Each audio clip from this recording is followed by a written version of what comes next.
Good afternoon, good evening, and good day. Good morning to those of you on the West Coast. Still getting set up, but let's get this browser set up the right size, and we'll get some articles in it, and we'll get to talking. We did get the Model X back yesterday, and uh, it wasn't quite done yet, but they managed to get everything that we had on the list completely done before we left yesterday.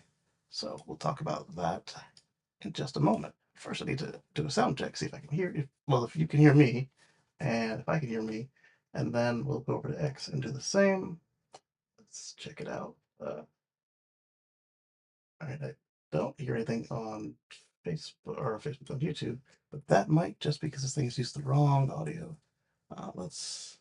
Well, no, it can't be because I heard the intro, which means that it's well, that's not entirely true. What's up, Anders? All right, you can hear me. Perfect. So now I need to check out. Oh, you're hearing me from X. Perfect. So let's get started. Let me. All right, so we got the window. Um, where the articles go. They're on the wrong screen. Put them over here. Oh no. Put them back over here. And we'll talk about what happened with the Model X. This is where it needs to be. And oh, oh, you've made me stinky soup. Oh, this is happy birthday cake. Thank you. Okay, so we've got X is working, YouTube is working, and I've got the articles pulled up. I can't hear us, but you can hear me. That's all that matters, because I can see your chats. But what will matter is if somebody comes in on the end friends line, and we'll cross that bridge when we get there. Let's start off with so the Model X. We had the rear motor replaced. We talked about that, and then we did the rear motor replacement again because the replacement was broken, and that was fine for a little while. And then the main battery died. What, 2 weeks ago now? When we had a supercharging session, unplugged it, and it just didn't want to go anymore. One module of the pack was undervolted, like two volts, which should be sitting around 2 volts, and two of the others were sitting around like 4.3 volts, so way high. They I think they can touch nearly 4 or at 4, but not when some of their neighbors in it too. So the pack shut itself down for safety, had it towed out to Tesla, and they put us in a Model X Plaid loaner, and that was phenomenal. Uh, got the message on Friday that the car was ready, and also through the notes, it said they put in a new 12-volt battery. I don't need a new 12-volt battery. Oh, thank you, sweetie. And I don't need a new 12-volt battery because I've got the OMU uh, lithium with the Bluetooth and the heater and all that, so there's no need. Then I figured out what's probably going on was that the Model X uses a lot of juice just all the time, and with the DC to DC dead because it didn't have any high voltage power, that that the 12-volt battery probably shut itself down to protect itself because it's lithium and you don't want to undervolt the lithium, same as the Tesla battery didn't want to do. And then they put in a lead battery and threw away my battery. So I called in and had the writer, I had her run in the garbage and pull it back out because even if it had died, it's still got 3 more years of warranty on it. So I could give them the dead husk back and they would give me a new battery. Um, so uh, she put it in the passenger seat because they would not charge it for me. They don't touch anything third party. And I'm aware they don't do the third party stuff, but it's a battery. That's fine. It's policy, whatever. But oh, it gets so much worse of all the stuff they were taking off my car that was aftermarket. Um, my front license plate bracket, you've probably seen it in a couple of videos where it's just kind of hanging out front on the tow eye. Uh, because when I was in Virginia, I had that encounter with the policeman who was upset that I didn't have a front bracket on. But one, it's not a primary stop there, and two, what really got to me was that the way he was unclipping his belt at me, his gun belt, and I don't need any encounters with policemen and guns. And so I was like, let me just spend the $30, grab a mount, and that's when we ended up with that front plate mount. You'll have to look at the video where I installed it and see which one it is. They took that off. That makes some sense because they had to, with the car not having any power, they probably had to tow it across the lot, and in order to use the tow eye, you can't tow with the license plate on there. And Tesla's going to use the tow eye. They're not going to use the control arms like a tow driver would do. The lower control arms. Just don't mess with those upper control arms. They're not strong. Uh, they don't need to be, but they're not. So they took that off and put it in the back. And then you guys know I have the power frunk. They unplugged that. So uh, I don't know what else is unplugged in there. I had to get it home. But what wasn't done was the battery still had the yellow pack replacement routine not completed that it had from the third motor, maybe the second motor, I don't know, but the third motor for sure. And the battery had actually been replaced since then, so they were able to do that in Surface Drive for me. There's a procedure they put in, and they take out the cut loop, put it back in, the car reboots, and we were good. The other item we had that was an issue was the Falcon door. They have on the 17 and a half, so the 18.0s, um, right around there at the end of middle of 2017 to the beginning of 2018, they put in a I don't know how long they've had the light. They had a light in the speaker on the Falcon door, so you could look down and like a puddle light, you could see getting in and out. And then they had at some point they added a ultrasonic sensor to that assembly. It might have been right when they did the light. You gave me a cake and you took it back. That's not very nice. We had a not very nice name for it when I was a kid. Uh, People would take back gifts. Um, so at some point there was a light and an ultrasonic sensor added. They might have came in together, but the light and ultrasonic sensor on the door for Moto was not functioning. So if you accidentally closed it, or if you hit the button, or you bump the key, it would close on you. And if you caught it in time, you could stop it. And if not, then it would pinch you and then go back up. It doesn't. It's not painful. I imagine if you're pulling, like if you end up with like a clamping situation, like you're pulling your foot in as it's closing, that might hurt. But if you're static, it's not so bad. Also, if it hits you in the head, it does. It has a little bit of bonk to it. Ask my wife twice. Ask Brandon once on it, and they'll tell you, if you're moving too quickly for the door to resolve your motion, and it decides it's going to close on you. Boonk. But um, that light wasn't on, and then the sensor wasn't going. So that may have been related to, we had the outward facing ultrasonic sensors because they have a sensor right up against the metal that sees through metal, so it knows how to do the doors without hitting stuff, as well as that same sensor controls how far the front door is open. At least on the older ones. On the ultrasonic free ones, it looks like they use the cameras for that. at least from the way that I was seeing that plaid behave. It doesn't have the external regular sensors, but it probably still has the one in the doors facing inward, and it might still have the ones on the door facing outwards. It definitely still has the one on the top facing up, because there are no cameras up there looking up to make sure you don't hit something above, like a tree or the garage door or anything like that. So the interior sensor on our door was not working, and we had the exterior sensors replaced, which is when that door stopped working. Uh, the light wasn't on, and the sensor and the service mode the sensor was reading, uh, it wasn't measuring a distance. Whereas on the other door, if you stood under it or waved your hand underneath the sensor with the light, it would react, and the light worked. So when we got it back, the light was working, but the sensor was still registering red. So I showed the service writer, and he's like, "Oh yeah, that's not the way it's supposed to be." They had one of the parts in stock. It was the right door and everything. That was awesome. I thought it would just be like a clip in the sensor, stick it in a mount, and you'd be done. Because that's how it's built. But no, that's not how they do it. Tesla replaces the whole speaker grill, which I guess means that it'll always be in alignment, and it'll always be, you won't have a situation like we had on the Falcon doors where uh, the original runs of the darker cars, like my black, red, and the blue, they would end up um, with a gap as the car heated up, and they would be afraid of hitting something near the car, but it was the car's own skin. And so with that, that's why we had that sensor replaced in the first place. Because black car heats up in the sun, and then the doors won't open because it thinks it's going to hit a kid. Um, and the front door does a little pop like this, but then you got to wait a couple seconds for the motor to be done holding it. The motor holds the door for a minute so that you can grab it if it's a windy day.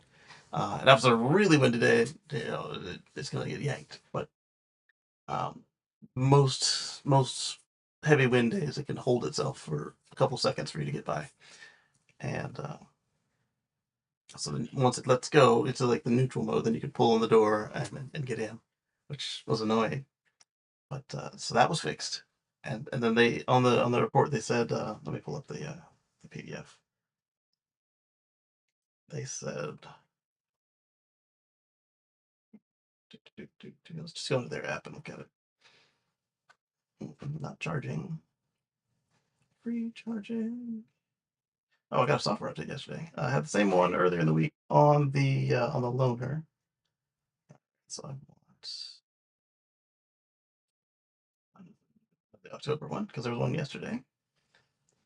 Go to the appointments, and we'll go to summary, and we'll go to the invoice. Okay, but turned off the screen. Come back on. Turned off again. It's being slow. All right, we'll open that in Acrobat. Yeah, yeah, always open it in Adobe. I don't need to open my PDFs in the AI assistant. All right, so the first thing they said was Falcon wing trim. Yep, that's what I said, sort of. Customer verified customer concerns and found out that the passenger rear Falcon door ultrasonic sensor was not functioning as designed. Replaced the sensor and verified proper operation. So with this one, they were talking about the same sensor they had replaced already, and I'm guessing something was up with it because they replaced it. And the first time we used it after they put it in, the original one, the original replacement, when we went to open the doors, they would only do that mother goose thing that they do when there's not something too close to the sides, but definitely when there's something uh, too close to the roof. Um, let's see, they did what part with it? They did ultrasonic sensor radial coupling tape. So yeah, that doesn't sound like the one in the roof. So it's definitely the one that they were working on. That was malfunctioning on the inside. I didn't realize it was malfunctioning on the outside as well because they just changed it and it was reporting green. But it's also not the middle of southeast summers right now, so it wasn't sitting out there in that uh, changing shapes. So the next one was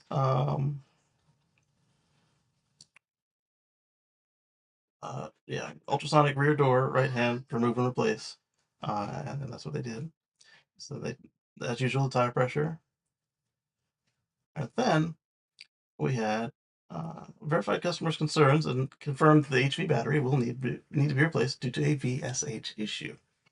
Uh, I had a what do you say, a D revision D battery, and now I have a remanufactured revision A battery. Uh, I'll go back and get you the exact part numbers. You gave it to me. So correction: HV battery, all-wheel drive, remove and replace. Uh, Part was the HV battery, 100 kilowatt hour Cat 1 Reman SX 110679-01-A.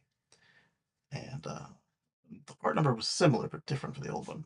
Not just that it has the Reman in there, but then they said customer says car won't start. Yeah, it wouldn't start. But the way that they phrased it was like as if it was the 12 volt's fault. No, it was the car was on and functioning. I had 30% left in my 12-volt battery when I dropped it off because again, Bluetooth. And so they said parts replaced. Uh, Battery 12 volt. Oh, I got an Atlas battery this time. The B19 flooded, and I saw that. I was like, whoa! And I called them up, which is a process, but it can be done. And called them up, and say, hey, get my get my stuff out of the trash.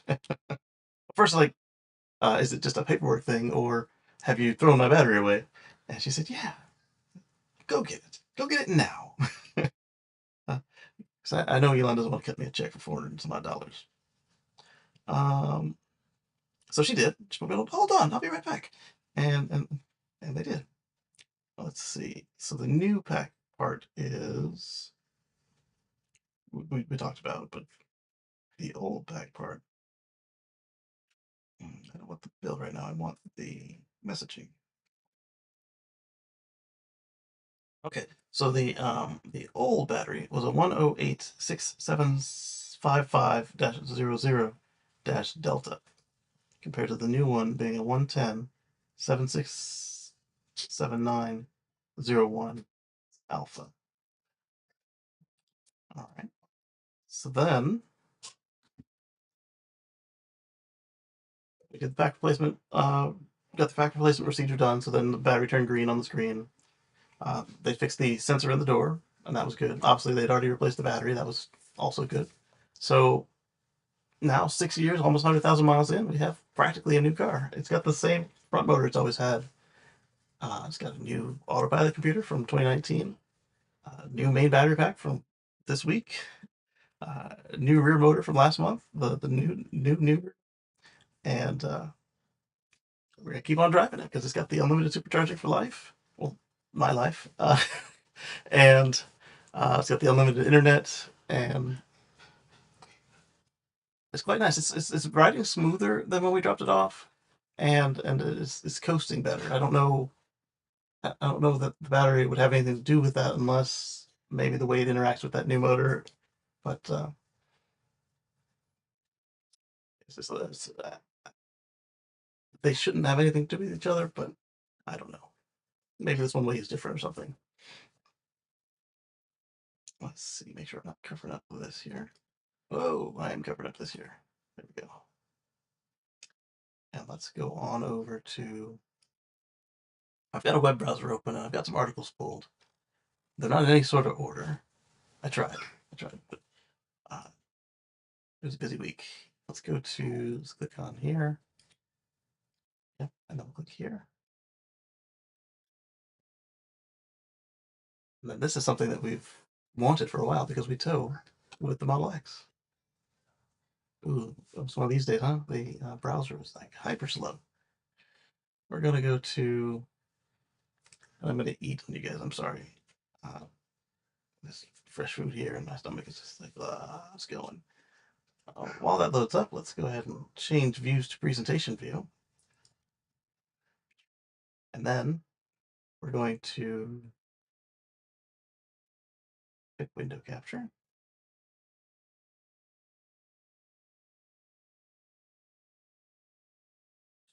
PB&J.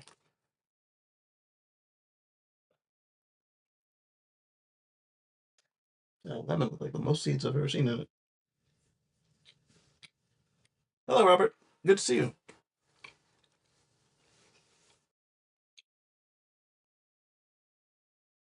Rob's Pizza and a milkshake. That sounds pretty good. Okay, we're gonna go to window share. This one's be from Tessarati on X.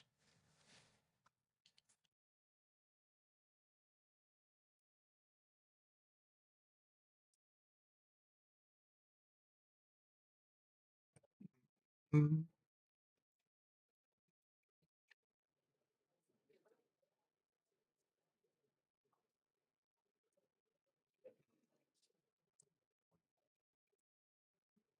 there we go. Look at that. I got the size pretty spot on. I'm always a little wider than the window for some reason, though.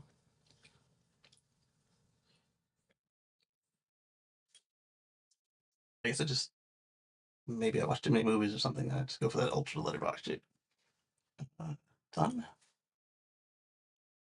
And the height's all right. I think we can leave the height there.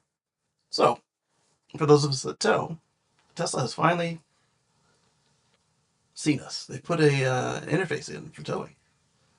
They will show you on the screen if it loads. Oh yeah, the browser is just pissed at me. I don't even have that much on. I mean, I do have a lot of tabs, but I don't have that much going on. They're not all like YouTube tabs or something that eats up a lot of memory.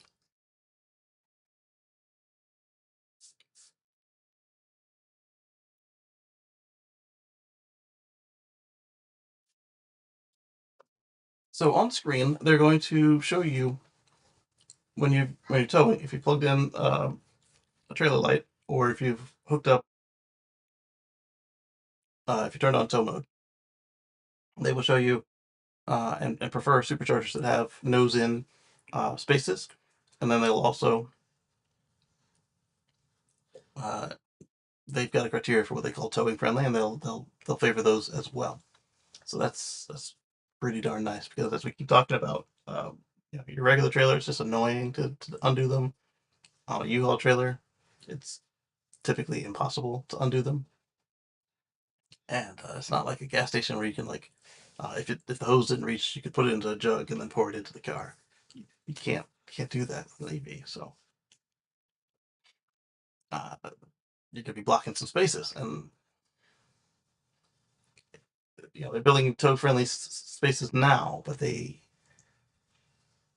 still have like one or two on some of the other sites, but we'll see what they do in the future. But right now, they're making it easier to find them, and so if you aren't towing, but you're looking at the supercharger map, you can kind of click on them, and it'll show you, and that's nice.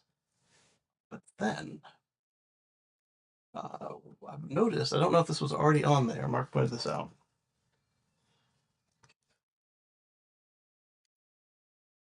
If I can spell. All right, so I'm gonna go to supercharge.info.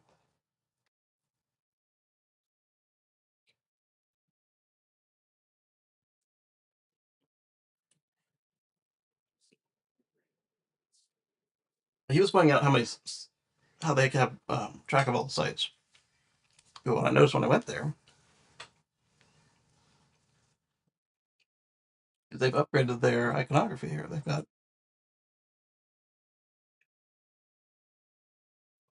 this one's got solar canopy. This one allows other EVs.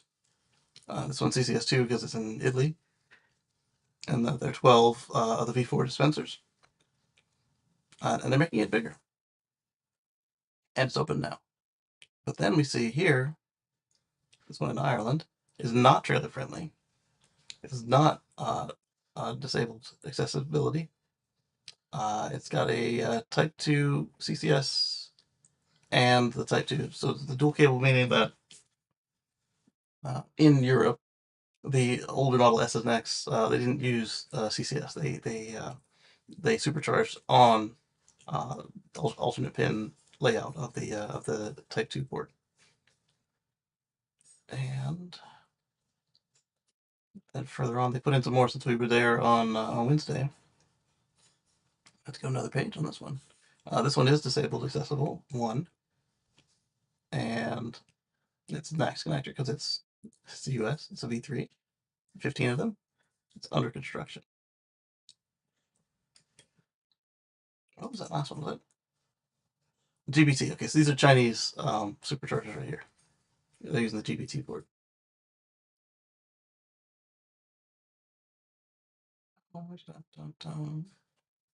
There we go. So this one says that it's got 7 trailer-friendly spots.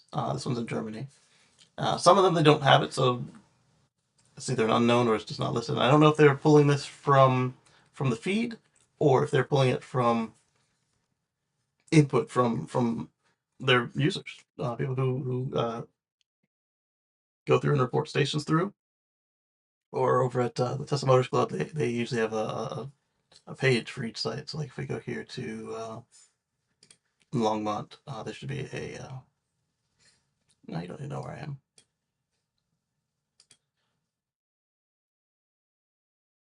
All right, so there's Longmont, and if we click on it for details, it should take us to the forum page. Tesla.com forum.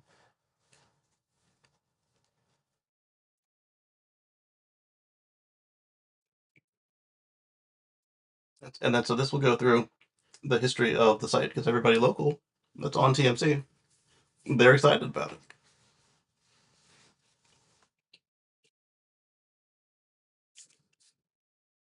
Okay,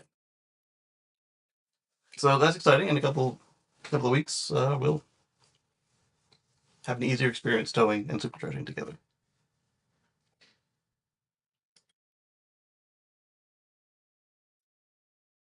Again, I apologize for the eating and showing. We had a late start today, and then Moto was in a rare form.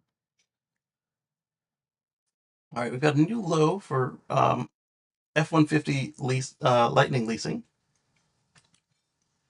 Copy link. I think it might be faster than letting it open a tab and function on its own. I say that, but then it didn't. It didn't copy. Copy link. Paste and go. It would have been faster to wait for the tab on that one. All right, so what this one is pretty cool is, normally I don't, all these different price changes on the Teslas and everybody else, it's like, this one was steep, $7,500. That's a lot of money. So let's talk about it. We're talking about on top of the IRA money. I believe they're making money these prices.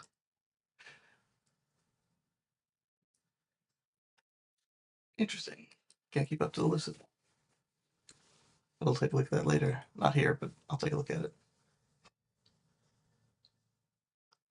All right, so the Lightning lease price is a record low. We're talking about, it's coming from Inside EVs. We're talking about you get 0% APR financing if you were to finance it. Obviously, it's not a lease. And the monthly payment is now lower than the hybrid Maverick. So you get a full-size F-150 Lightning for less than the little Maverick hybrid. You gotta find a place to park that, but a lot more vehicle for the money. And it doesn't burn any gas like the Maverick. Because the Maverick's not a plug-in hybrid. All right, so new deals on the Aria, Ioniq 5. Like I said, a little bit price changes I don't really get into. So you get an XLT standard range for $339 a month for 36 months with 66.29 due at signing.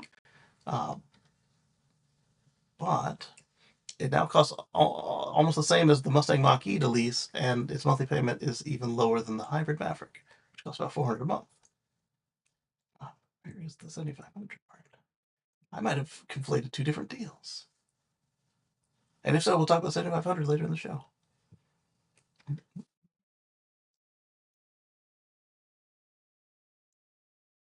Oh, I did a Control F and it went nowhere. Or to Command F in this case.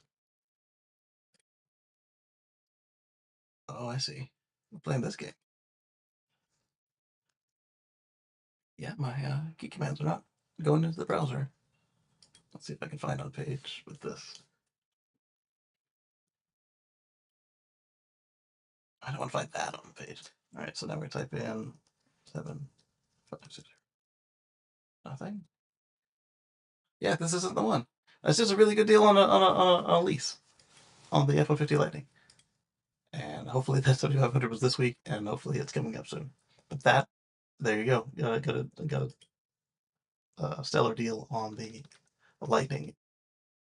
And let's go over to Drive Tesla Canada. We're going to talk about.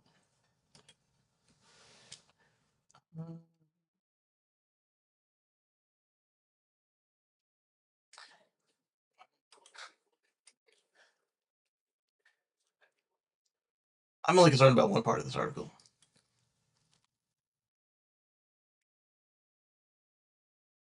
That factory tours may be coming back.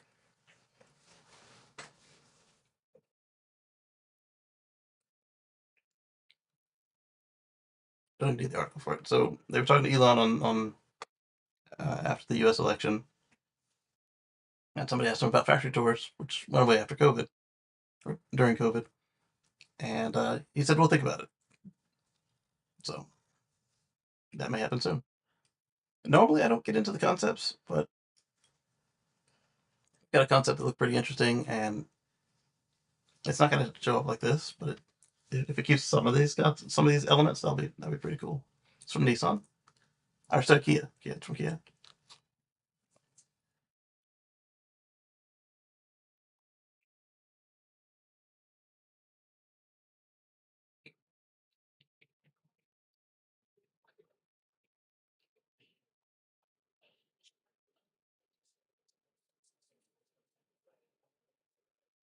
Here we see a van with the pop top roof and sliding doors open.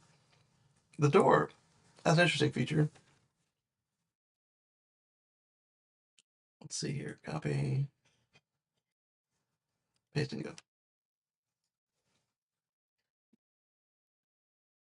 My Yeti cup has been stickered.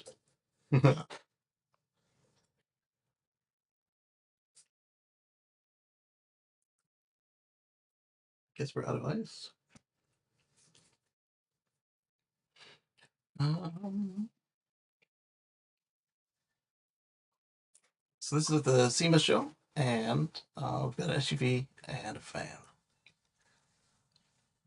So it's called the EV9 Adventure and the PV5 Wakander, WKNDR. Not quite sure what that was supposed to say, but Adventure is pretty clear. AV80VNTR. We're allergic to vowels that aren't A, apparently. All right, so they look excellent. Blah, blah, blah. We're looking at the Adventure SUV and the Wakander van. Charge port is in the wrong place. How could you mess it up on a concept? Unless this is like, they are Japanese, so maybe they wanted to get it. No, because that would be driver's side would be in the street. But driver's side means you're not walking around the car. They had it right the first time. Put it in the nose, or since you are part of the Supercharger Coalition, put it in the car's left, the car's rear left. I say drivers, but that's not universal. All right, so let's kind of thumb through these pictures real quick.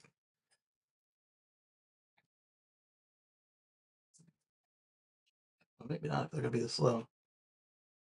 So there's the van with the top closed.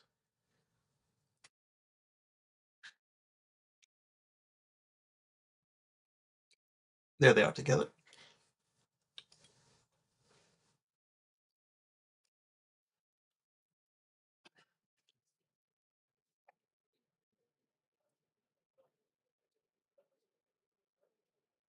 I mean, I get that there's a roof rack there, but there's an opportunity for solar at that point.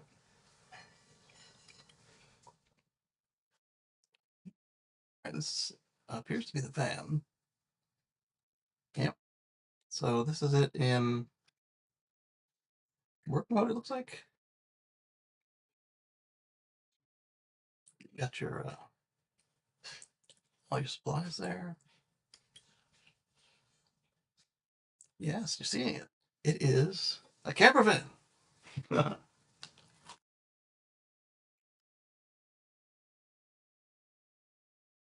pointed out the door. We'll get to that.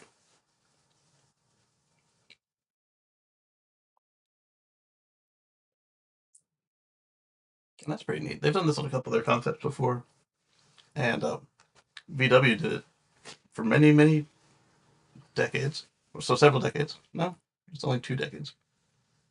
So for 20 years, VW was showing us their van with the swivel seats, and then we got what we got, which has no swivel seats.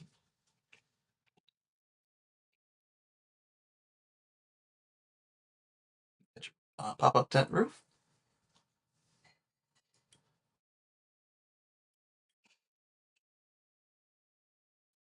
I don't think they're going to show the door, but that's all right. We've got somebody who took a picture of it. Yeah. Okay. Let's see if they gave us any text to go with the thing. Uh, the rack can handle luggage containers and bespoke roof tents on the Adventure, which is the SUV.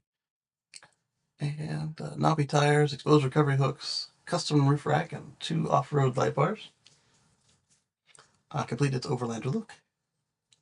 It also appears to have a pair of Max Track or green knockoff traction boards. Okay, so if, recovery boards, you put them under the wheels and you can get out of the sand and mud. But the Adventure isn't even the coolest. Yeah, it's just another SUV. Uh, as Eddie says, boring SUV shape, right? Hey, there's Eddie. Is the Tesla motorbike a real thing? I haven't heard of a Tesla motorbike, and Elon says motorcycles are dangerous, and he almost died on one, and so we can't have one. But Elon says a lot of stuff, just like his new friend. So I haven't heard anything yet, but I'll look into it. Okay. Here's what that thing stands for. PBV, a platform beyond vehicles. A concept that can transform between a van and a pickup truck. Oh, this is the one that we looked at the other day, where the Hyundai and the Kia, the back can lift off. It doesn't mean that this one will do that, but even if you make one that doesn't change based on that same platform, you've now saved yourself a ton of money on R&D and engineering. All right, so the Wukunder, uh, what did they say about it? Puts the Sprinter 4x4 to shame. Yeah, because it was out there in the off-roadness. Do you have a caravan or camper club in the USA, like UK? Oh yeah, there's tons of them. Um, I'm not in any of them, but there's tons of them. I'm in a couple of groups of folks who do the country travels, but our situation has been complicated with actually getting out there on the road. Let's see. More capable than the 4x4 Sprinter, yes. We can see there's a passenger seat that can swivel around, become a lounge. A dining table, roof-mounted cargo net, a modular rack system, roof tent on top, and they also included an awning, a pop-up rear window, and mount points for shovel and other off-road tools outside. Uh, let's see. No reason they couldn't do a van life version, and you'll see they address some of that when we get to the other photos. The biggest hurdle for any foreign automaker to overcome is that commercial vehicles imported from outside the North America face a 25% tariff, aka the chicken tax. So this is why a lot of commercial vehicles will come to the U.S. as passenger vehicles, and then when they get here, they'll rip the seats out and panel up the windows or leave the windows. Because it makes the vehicle 25% cheaper. Because the way that tariffs work is it's a tax on the importing business. So if I pull in a $100 car and there's a 25% tariff on it, if I want to make my money back, break even, I'll have to sell the car for $125. If I want to make a profit, I have to add my profit on top of the tax. So I'll bought a $100 van and sold it to you for like $137. Come look here, what? Are the chairs? I'm talking. You want to talk? I can't. Come on. Come in a little bit. Beep beep. Yeah. You want to look at the chairs? Let me show. You do what? It's heavy. Oh, okay. Mommy went where? Oh, okay. Brush teeth. You brushing your teeth? Brush teeth. Brush teeth here. Oh, okay. Don't stand on my camera. Move your foot. Do you want to time out? Yeah, my camera's here, please.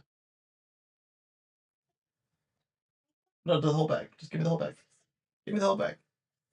Doesn't matter. Give me the whole bag. Thank you.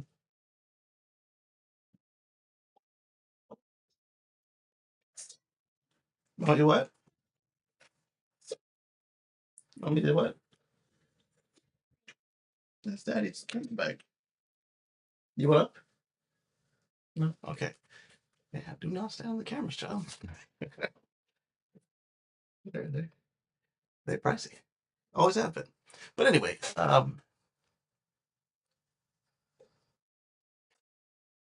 don't know why we were out with the cameras, but I had the cameras out, and they were right here, and they're not to be stood on. But back to the tariffs. So I'll have this $137 car that I need to sell to you to make my profit and pay back the tax I just paid to the U.S. government when I brought the vehicle into the country, or whoever I'm paying the tariff to. Uh, so basically, as it lands, before it can get released from customs, you have to pay the tariff. So they'll pay it up front, but they're businesses, not charities. So this 25% comes from somewhere, the customer. And so what the chicken tax has to do with that is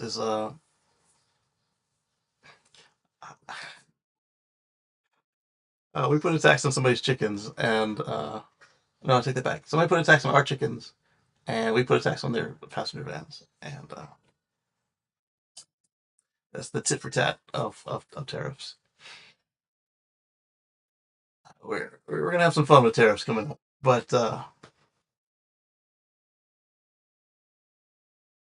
so yeah, so he's gonna have to get over that, or somehow prove this is a passenger van in order to get it to come over without the extra markup. But it's a foreign EV, so it already has doesn't have the incentive, which is kind of like a micro tariff because there's no tax to pay, but also your car can't get $7,500 cheaper than the sticker price. So it has the same effect as a tariff um, without passing anything on to a customer. They can also build it here because remember they got that Georgia plant, so that would take care of that. Yep, so if they built here, and some adventure model designed for van camping would be a no-brainer to raise awareness and get people excited about Kia's EV offerings. That looks nice. Utilitarian, but nice. All right, so these all look like renders, though. Yes, they are. However, uh, however, there's more to it. All right, let's see. Let me make sure this is on still. Yeah, it's on. I've got. Hopefully, I did it right. Yes, I did do it right. I've got these spotted model went over to SEMA, and he took these photos of it. And like I said, the bathroom had a twist to it. Or the bathroom. The sliding door had a twist to it. It's got a bathroom of sorts.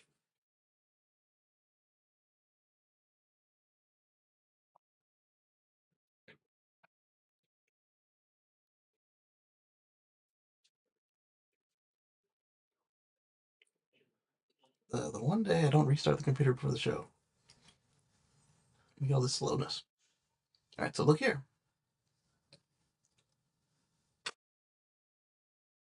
It's a little green turf, so it could be a shower box. It could be like a portable toilet. Put up a little curtain there. Golden.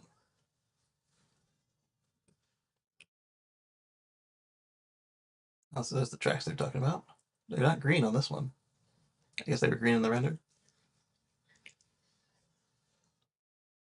That's showing off the seat openings. And then they got those slippers going on there. Yeah, so you could put a toilet or shower solution on the temporary ones right in there.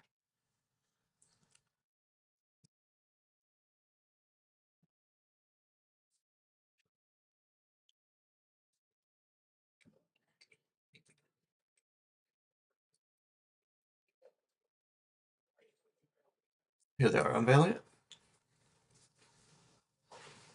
Nobody mentioned the winch. There's a picture of it right there. Probably because the winch might not be included in the option packages. But that is the Wakanda.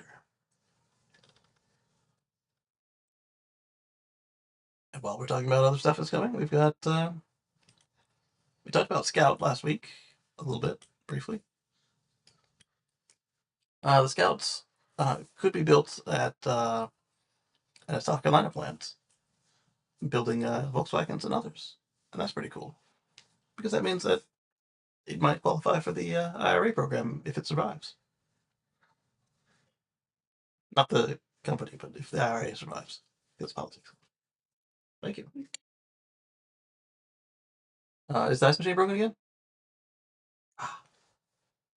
So we've got one of those Samsungs that was recalled for the ice maker, and they did the um, they did the warranty repair, but it's broken again. It's basically moisture gets in and it freezes up at the end of the ice maker. It's quite annoying. Let's see. It would be intelligent to have a new production facility and not try to run it at max output. Yeah, that's true. Copy this link. Paste and go here.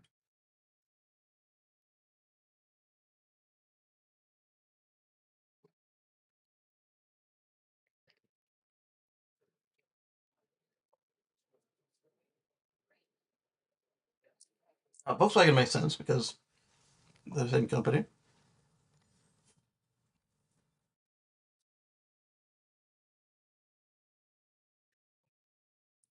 So they're building a 2 billion plant in South Carolina, and Mercedes builds around the corner from this structure. Kia's in Georgia, Hyundai and Kia. Volkswagen, we were talking about how their dealers were trying to strong arm them into making this a dealership brand. But you've got a weird corporate structure with Porsche, where Porsche with Volkswagen, where Porsche owns Volkswagen, Volkswagen owns Porsche, and then they've got all their other sub brands, which is kind of cool. So they could find a way not to succumb to the dealership model if they don't want to use dealership models. There's nothing wrong with using dealerships if you want to. Being forced to do so, that's not cool.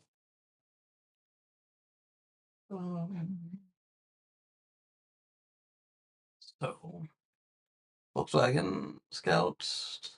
I'm trying to figure out what the others have to do. Is it other Volkswagen brands or it's in Blythewood? So that's it's just around the corner from Columbia on the north side, and that's really close. It's an hour and a half, two, with traffic. It's not far from this house. You'll have 200,000 vehicles per year. That's not bad. They have contract manufacturing in mind, so that means that they'll build them for anybody. I was wondering why it's taking them so long to get to a name. So anybody, that's pretty darn cool. We set the factory in a way that contract manufacturing is possible for other VW brands or whoever's interested. That's smart. And just like the commenter said, why build a large facility and not be capable of using it?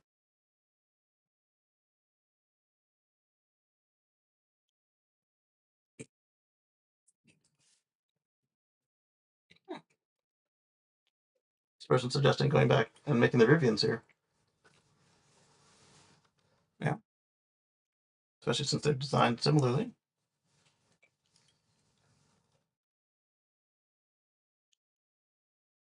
We've got a recall this week, but it's not this one. It just reminded me of it.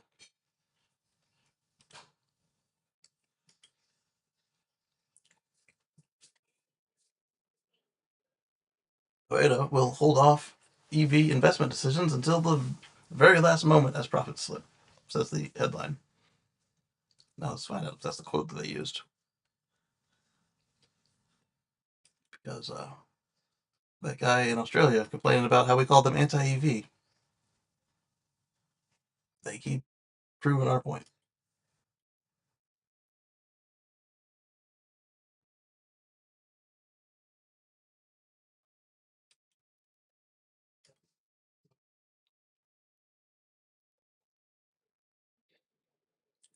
All right, so Toyota's tightening the reins on its first quarterly profit drop in 2 years. To maintain profits, Toyota plans to hold off on investment decisions until the very last moment. Yeah, because it's electric cars that are holding you back. All of a sudden, electric cars that you weren't doing. So perhaps do them.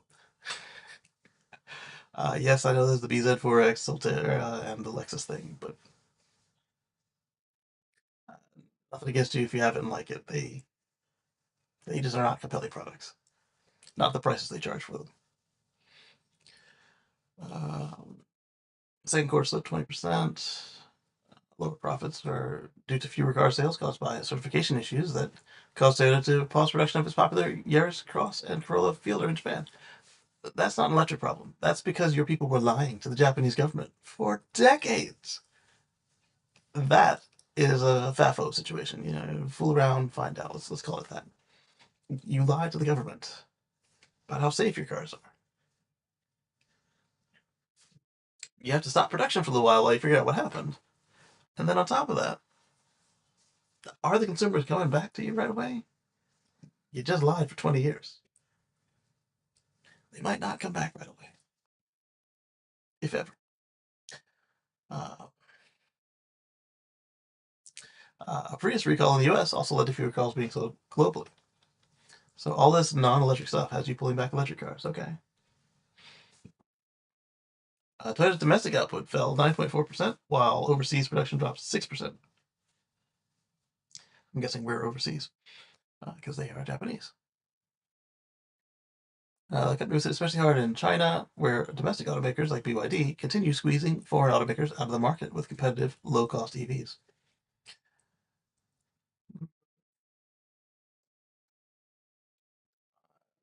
Legacy automakers, let's say that. This has got to be. Oh, this is up trim BZ4X. Because it didn't look as crummy on the sides as the regular model. I still don't like this treatment of the wheel arches. So, although Toyota said its production is expected to recover in the second half of the fiscal year, the full year total is expected to be 9.4 million, which is 100,000 vehicles fewer than last year. Toyota's Vice President Yoichi Miyazaki. Is that Miyazaki? Miyazaki. Yes. So outlined how Toyota plans to maintain operating income while still investing in the company's future. By not investing in the future until it's too late. Here's the Toyota Land Cruiser concept EV. Let's see. So with EV and other next-gen investments dragging down profits, Toyota will hold off on hybrid electric vehicle, plug-in hybrid electric vehicle, battery electric vehicle, and fuel cell electric vehicle investment decisions until the very last moment. Because that's the way to get a good deal. You got to plan these things in advance to get it just right. Yeah. Meanwhile, the company is still advancing new tech, including advanced EV batteries. You got to keep dangling that solid-state battery in front of us, right? Oh, he called it.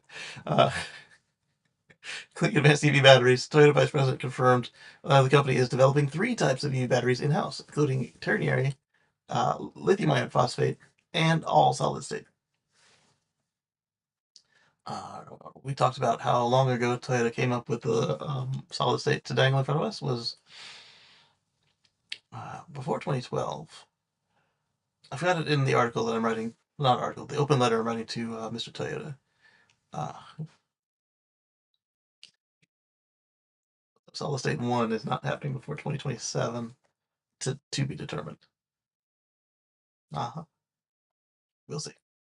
Battery for the BZ4X is today. That makes sense. Next generation is 2026. We'll see. The chemistry is lithium iron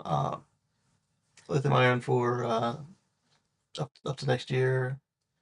They're liquid versus solid, monopolar versus bipolar. 2026, they're looking at lithium iron phosphate. They're expecting driving ranges between 500 kilometers today. I don't know that they get that. To greater than 800 kilometers soon. So when they hit their mass market, they're expecting 2026 to 2027. They're expecting greater than 600 kilometers with a 40% cost savings versus the BZ4X. Not seeing how, even if they do these will be fun to drive cars. Then they're expecting greater than 1,000 kilometers and 1,200 kilometers per charge. They're not going to do that. Fast charge time is 30 minutes today, 20 minutes tomorrow, back to 30 minutes when it gets cheaper again. Excuse me, eventually getting down to 10 minutes on the when solid state 1 finally arrives. Eventually. Oh, these comments are not going to be nice. I think everyone can see the investment decisions that need to be made. Toyota's just getting further behind with this tactic. Let's hold on to that ice cash cow until it's dead, I guess. Right? Beat the dead horse until it's unmilkable, yeah. They invest in EVs. The less they invest in EVs, the fewer vehicles they sell, the more they resist. Rinse rather than repeat. Yes, that's exactly what I was also saying. Is that let's not do the thing we need to do and hope it works out for us. BYD, thanks Toyota for leaving the whole market. Yes. Oh, it's gonna be sad for them one day when they wake up and they've been acquired by a Chinese company. Transitioning from ICE to BEV will be tough. Yes, yes it will. Ask Hyundai. They're doing it slowly, but they're doing it. Though Toyota has perfected ICE and hybrids to the point where they should be able to begin investing in BEVs more aggressively.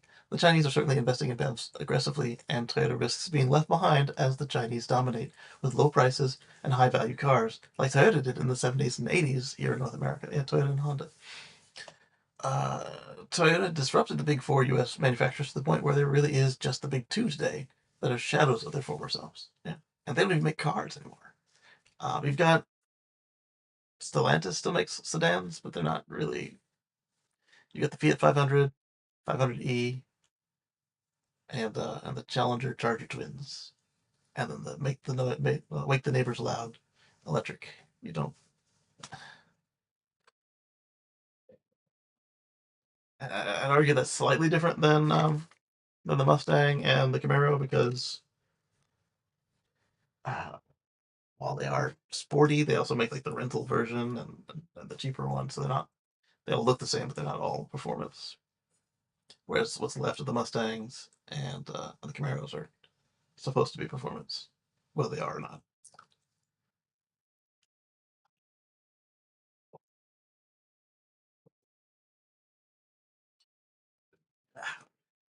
Take my medicine before that sugar hits.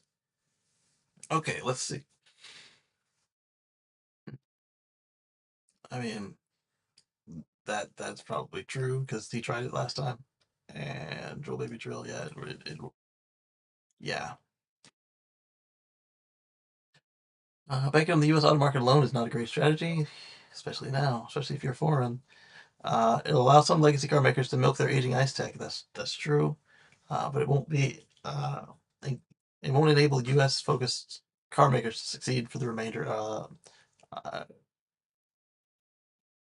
to succeed in the remainder of the world. Yeah, the rest of the world isn't falling for this Drill, baby, drill. Look at Norway. All the oil they sell, and they've still gone full electric. Yeah, they're not 100% there yet, but they've made great progress. And next year, their ice ban hits. So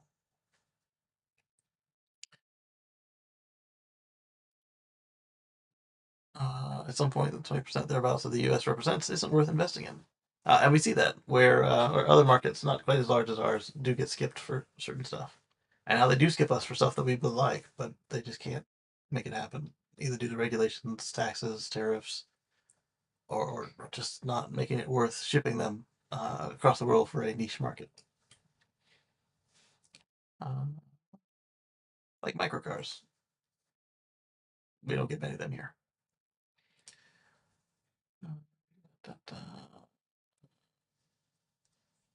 That's true. Yeah, we were EV focused and pulling as much oil as ever out of the ground.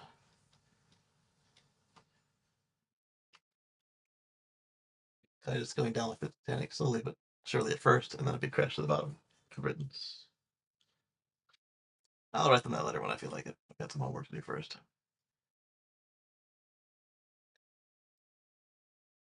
All right, time for the recall. Time for the recall. The Bolt is up to recall number 3. Chevy Bolt and Bolt EUV. The software that was deployed to help detect failing modules, failing pack, has failed. So whether or not you got the previous recall for the battery pack swap done, it came with software, and the software even came sometimes even before the packs did. But it's not working correctly, so the software has been recalled, and you have to bring it into the dealer. To bring it into the dealer recall for software, that should be an over-the-air software update, but it's not. A few years back, it hasn't been that long, General Motors had to recall 142,000 bolts in a major fiasco due to a fire risk. Yes. This time around, just a small number of bolts are being recalled, just 107. But the risk of fire is deemed high, according to NHTSA, if these vehicles are charged to full or nearly full capacity. The NHTSA has posted a recall of Chevrolet Bolt EVs and its larger version, the Bolt EUV, covering model year 2020 to 2022 that were recalled and repaired previously over the same risk. Apparently, the previously installed advanced diagnostic software, which is supposed to detect whether or not the battery is defective, is itself faulty, which could lead to another fire risk. The installation of advanced diagnostic software may have failed, according to NHTSA.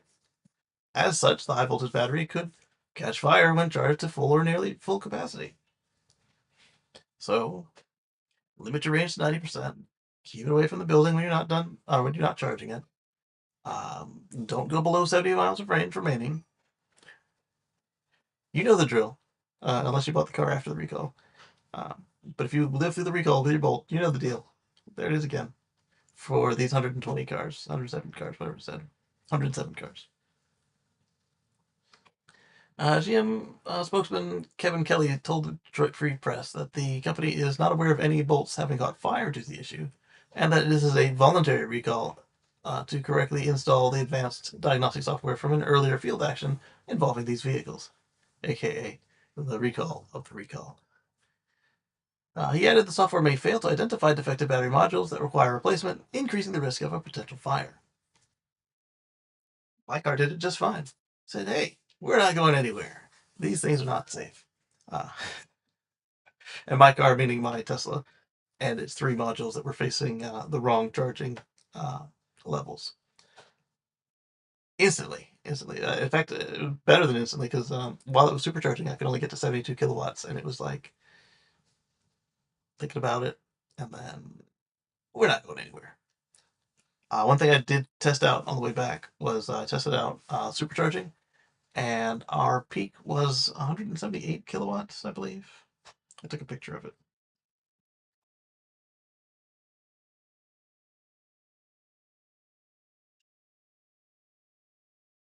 Sorry, 174 kilowatts, which isn't bad for a car that was only built to handle 150 kilowatts.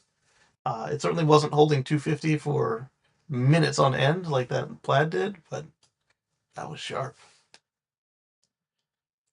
And 174 is still better than 150. So, like I said, the first time it hit 160, it never came back for like a year, and then it's back. Not just because of the new pack, but it came back after Tesla got sued for nerfing packs over in Europe.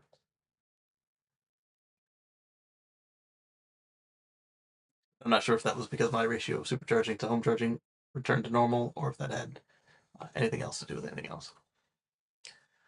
So that's enough about this bolt. If you've got a bolt, contact NHTSA, contact your dealer, find out if you're covered, get it handled. LG.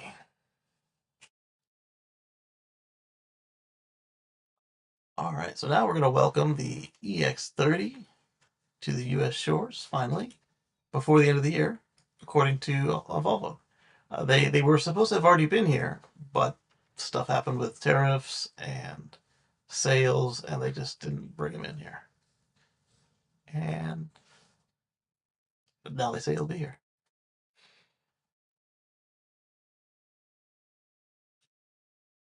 I think it's because Geely is a Chinese company. That's where the tariffs are coming from. You better make sure it's free from all the software issues. Oh, that was another problem they have with the software issues. Software issues, as ours and many others is still problematic with no resolve. P.S. Ask for some extra batteries for the proximity fob. You're gonna need them. That reminds me, I need to change the battery in my key fob. Car was warning me of that again. UK first intercity battery train outperforms diesel. That sounds like fun. Now, what we're here for is the Volvo. Paste and go. Paste and go. There it is. Volvo's game-changing electric SUV will now reach the US buyer by the end of 2024. Pre-orders will get their new EVs ahead of schedule. That's good. Several delays. The cheapest and smallest EV on route to customers in the US.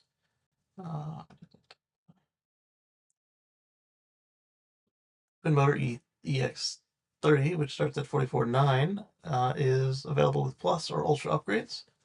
And the single motor variant starts at 34,950. That's not bad.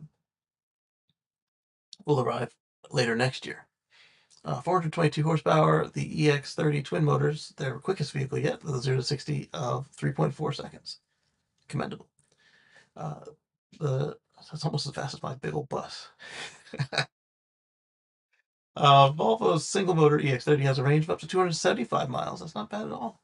While the twin motor performance model gets slightly less at 253. So what I'm seeing every time I see the dual motor or triple motor get less miles than the single motor or double motor is that they haven't necessarily geared the performance enough to counteract the weight of the extra motor.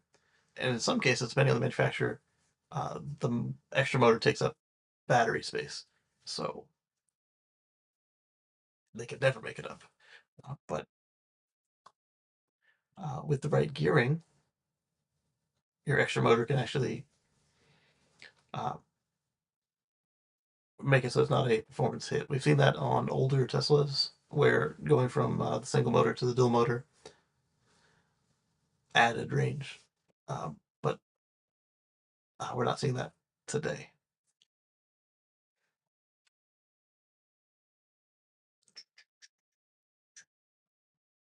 Charge capacity of up to 153 kilowatts, so it's acceptable. You can be charged from 10% to 80% in just over 25 minutes.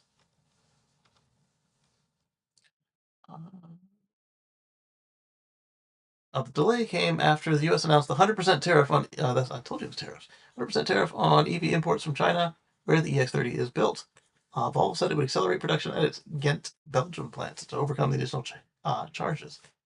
And so since we are in a trade agreement with Germany, that gets rid of the 100% tariff. So it then becomes affordable to make the cheapest car. So it'll be here.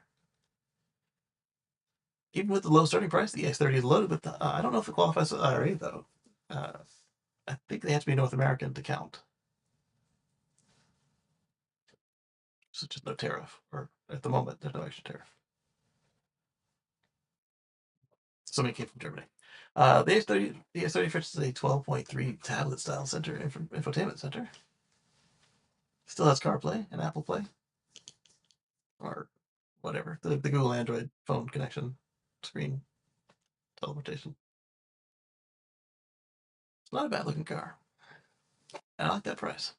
But yeah, so if they had to pay the whole price of the car to the U.S. government to get it out of customs, it would make it really hard to sell it as a budget car. So they said, why bother? We're not a charity. Not giving a free car to the government for every car we sell to a customer. Nah, we ain't about that life. And then, of course, if you don't pay the tariff, then it either gets stuck in customs while you're paying storage and fees and fines, or they take your stuff. Uh, Again, they're not a charity. What's up, Lee? Happy Sunday. Good to see you. All right, so then, yeah, so that's the Volvo EX30. It's finally happening, despite the tariffs. Uh, we just found this one, so I don't know anything about it. The UK first intercity battery train. Sounds like the one at Giga Berlin. Um, you can run on a battery and you don't need to upgrade your rails to handle electricity.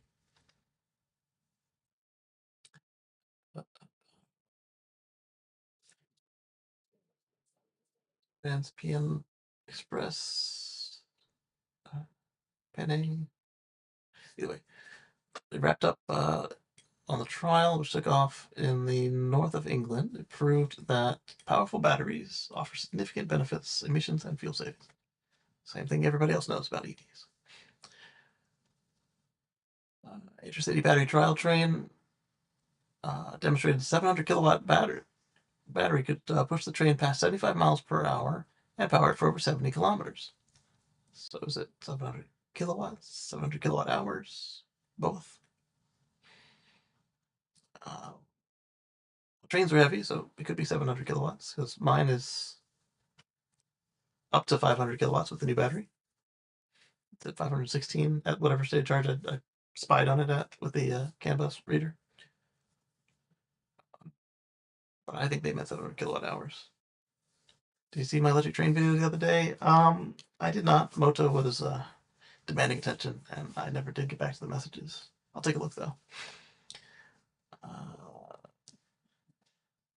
Battery matches the weight of a diesel engine. Okay, that's not bad. And to weigh as much as the diesel engine, they might need 700 kilowatt hours. Battery matches the weight and is installed in the same undercarriage space. That's cool.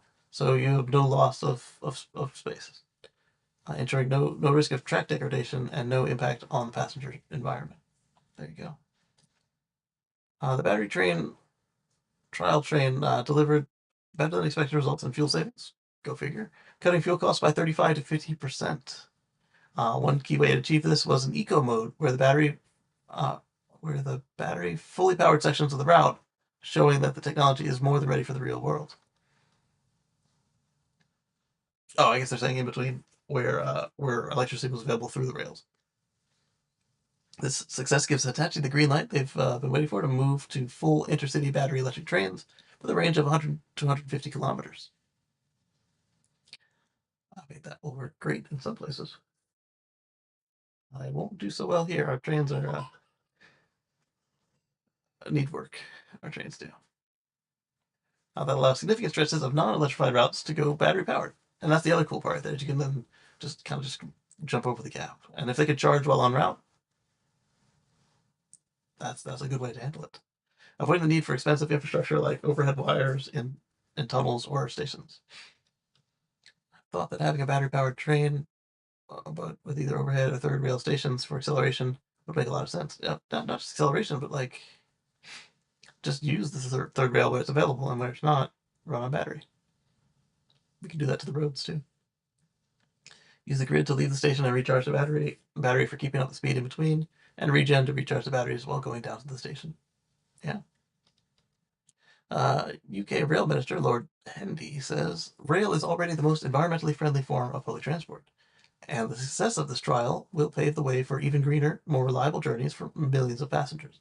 The technology will play a vital role as we deliver our ambitious plans to transform and decarbonize railways, and it could open the door to a more affordable expansion of the network for communities across the country. This is true.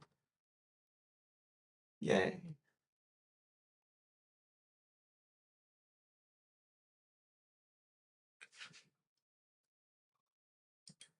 Excuse me.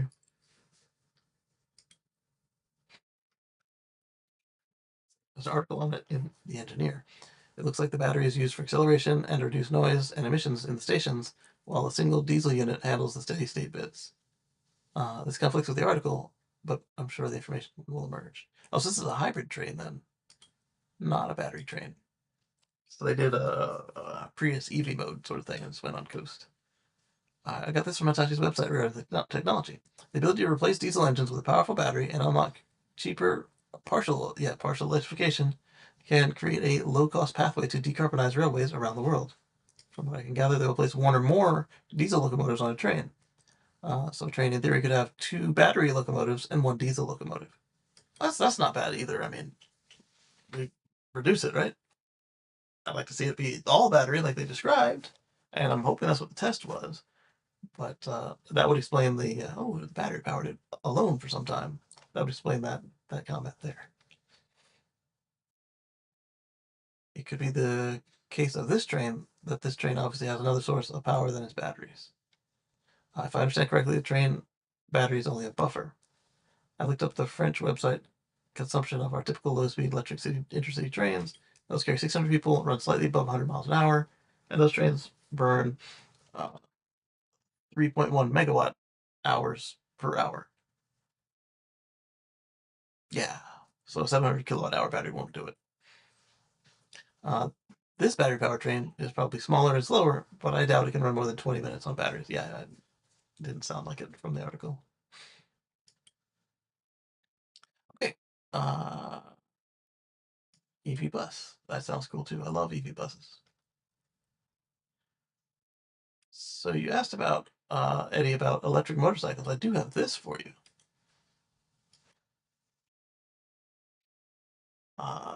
Kimco Revonex electric motorcycle. It's to be built on the Livewire platform. So you guys remember the electric Harley? It is not dead. So the Kimco Revo Nex is going to be built on that same platform. Let's take a look. Come on. Come on. There we go. You got it? Yes. Excellent. Paste and go.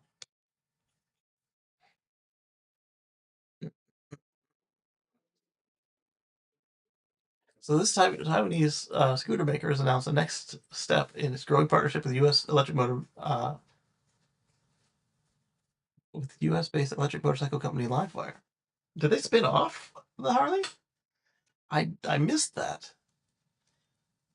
Wow.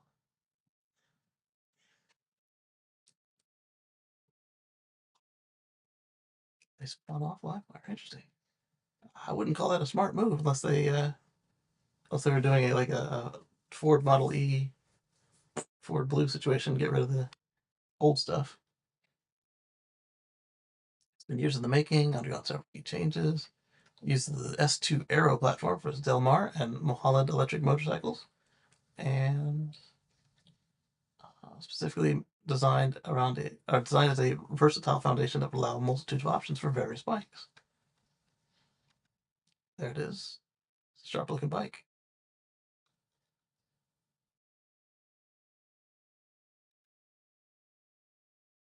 That looks just like the Harley right there, though.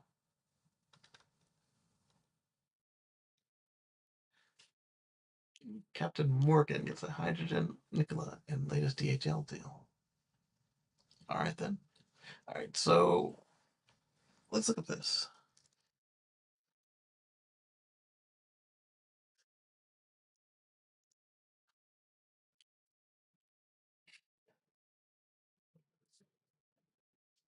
This happened 2 years ago.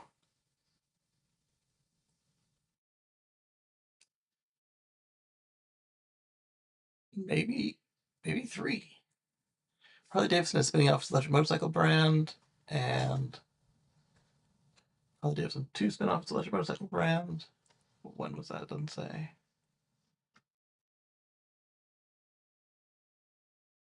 They've retained 74% share, though. I've got the CNBC article. It's a SPAC merger, $1.8 billion. I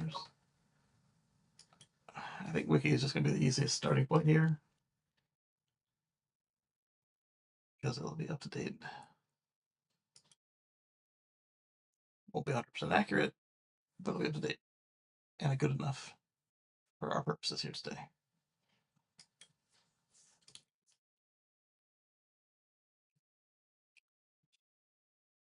This article may have been created or edited in return for undisclosed payments, a violation of Wikipedia's terms of use.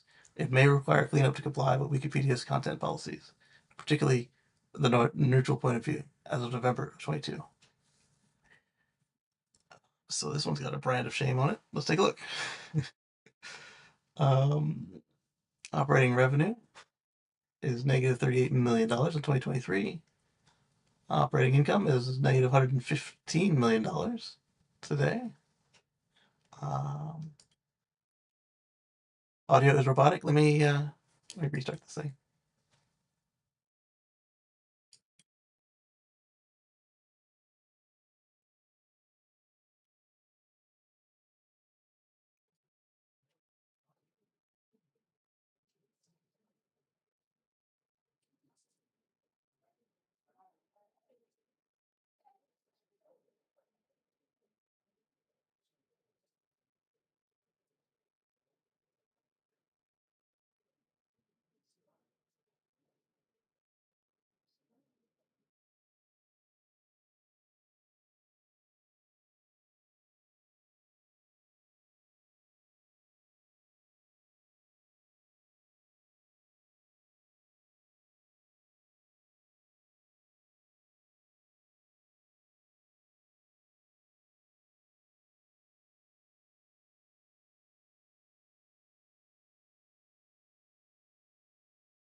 Hopefully it's better.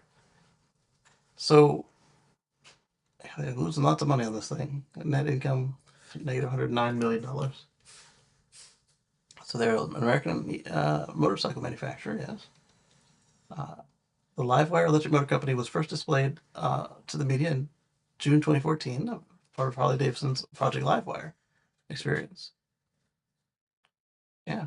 And then later in Europe and Canada in 2015. And then Harley announced it. They started to sell it. The Livewire 1 was the first product model on sale in Sonoma, California.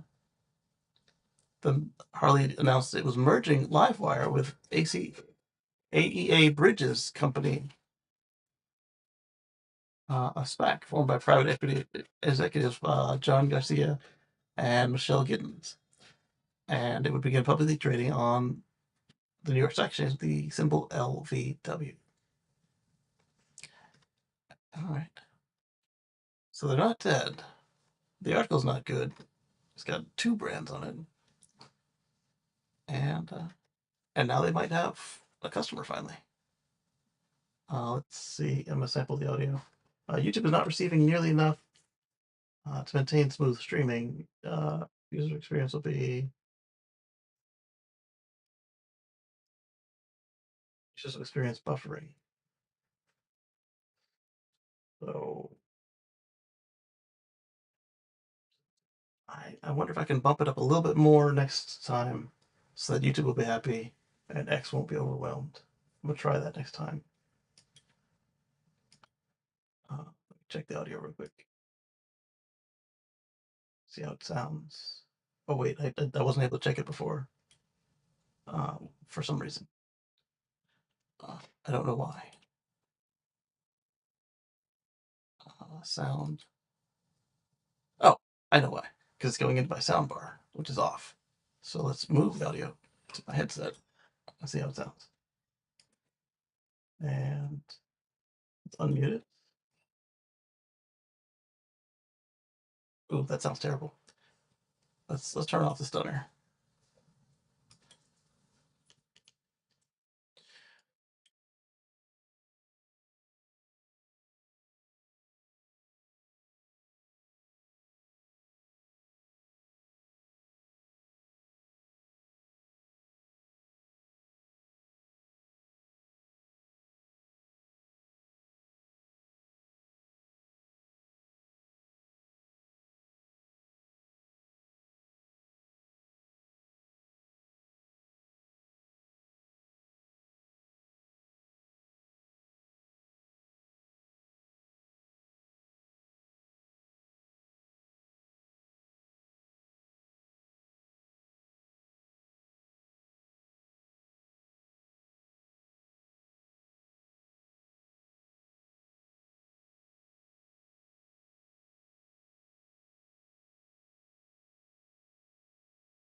That one we're going to use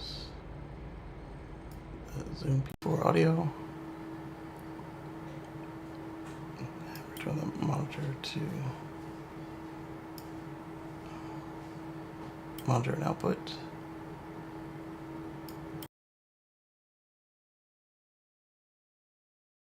I don't know if it's getting there or not. Yes it is.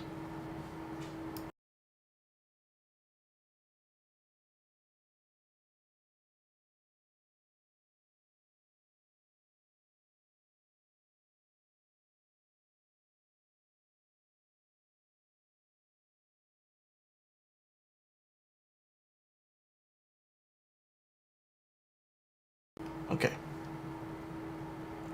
And I don't know if you're hearing the feedback because I don't know how the routing is set up. But we're back. So LiveWire is still alive. They're losing money. The article's marked not good twice. And as far as we know, Harley has maintained a stake in it. Let's see. I don't like that the meter's doing this when I'm not talking. How is that?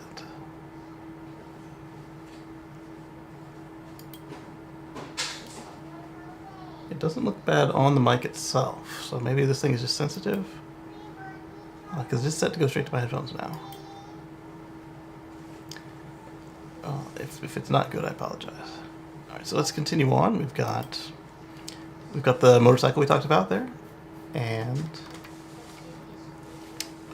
Suzuki. Welcome to the market. Suzuki has got their first all-electric SUV, the e-Vitara.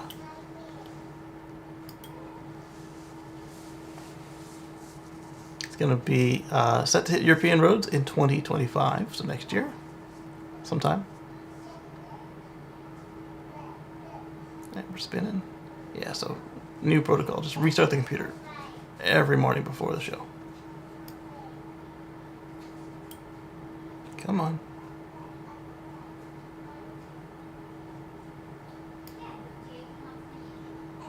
There you go.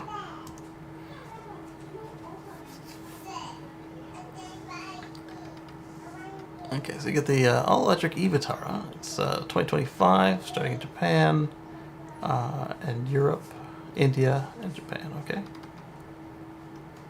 It's always amazing how small the electric motors are compared to the ICE engines.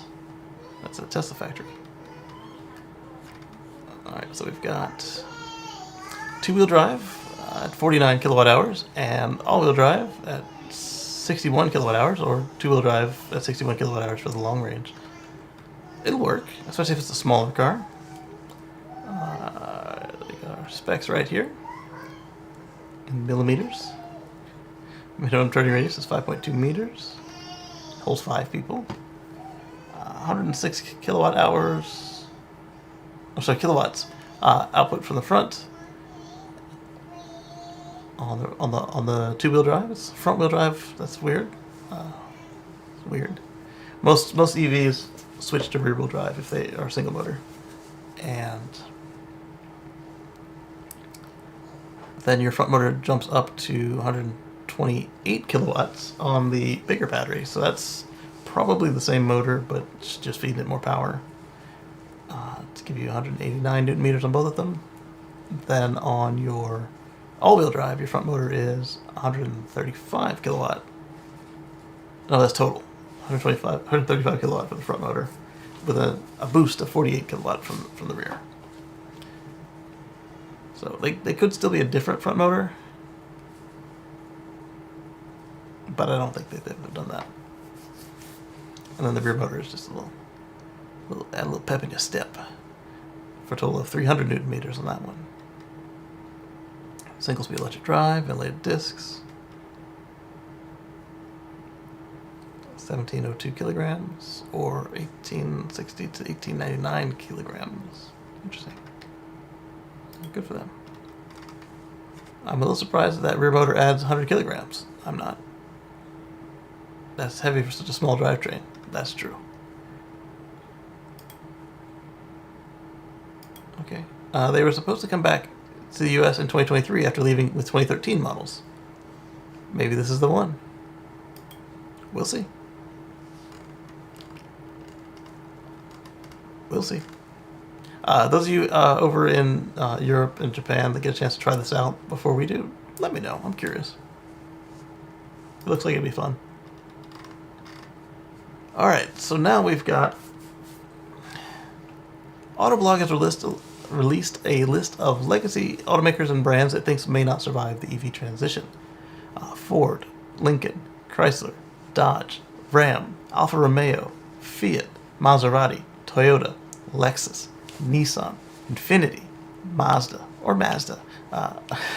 Subaru, Jaguar, Land Rover, Mercedes-Benz, Volkswagen, Audi, and Porsche. This is coming from an auto magazine. The EV apocalypse. Which brands may not survive the EV revolution? Let's take a skim through their reasoning, and what do we think about this? I know they're not all going to make it, but all of them? I can see it if the Chinese take over like overnight, but with the kind of runway they have to get things straight, I don't see all of them dying, but I do see Toyota having themselves quite a bit of a problem.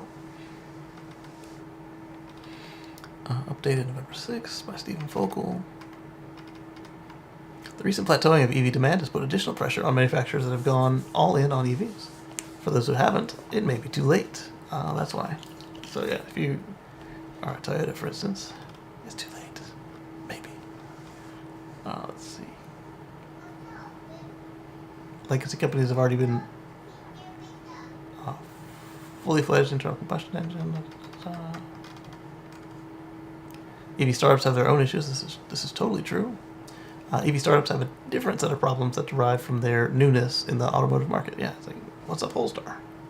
You know, Volvo. Oh, okay, I know Volvo. Maybe. There was that guy at a tire shop who just discovered yesterday from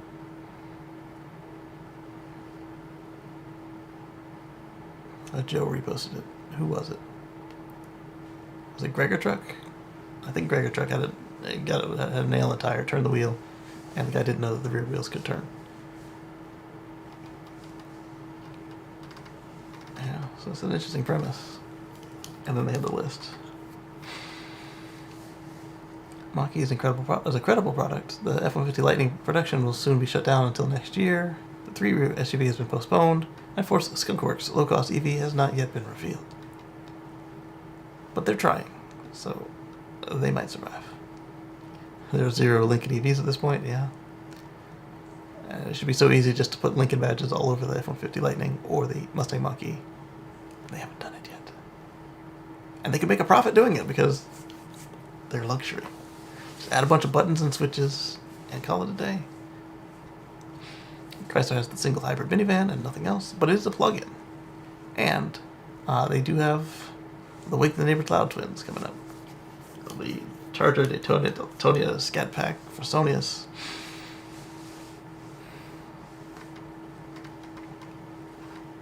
Ram could make it if this thing is profitable.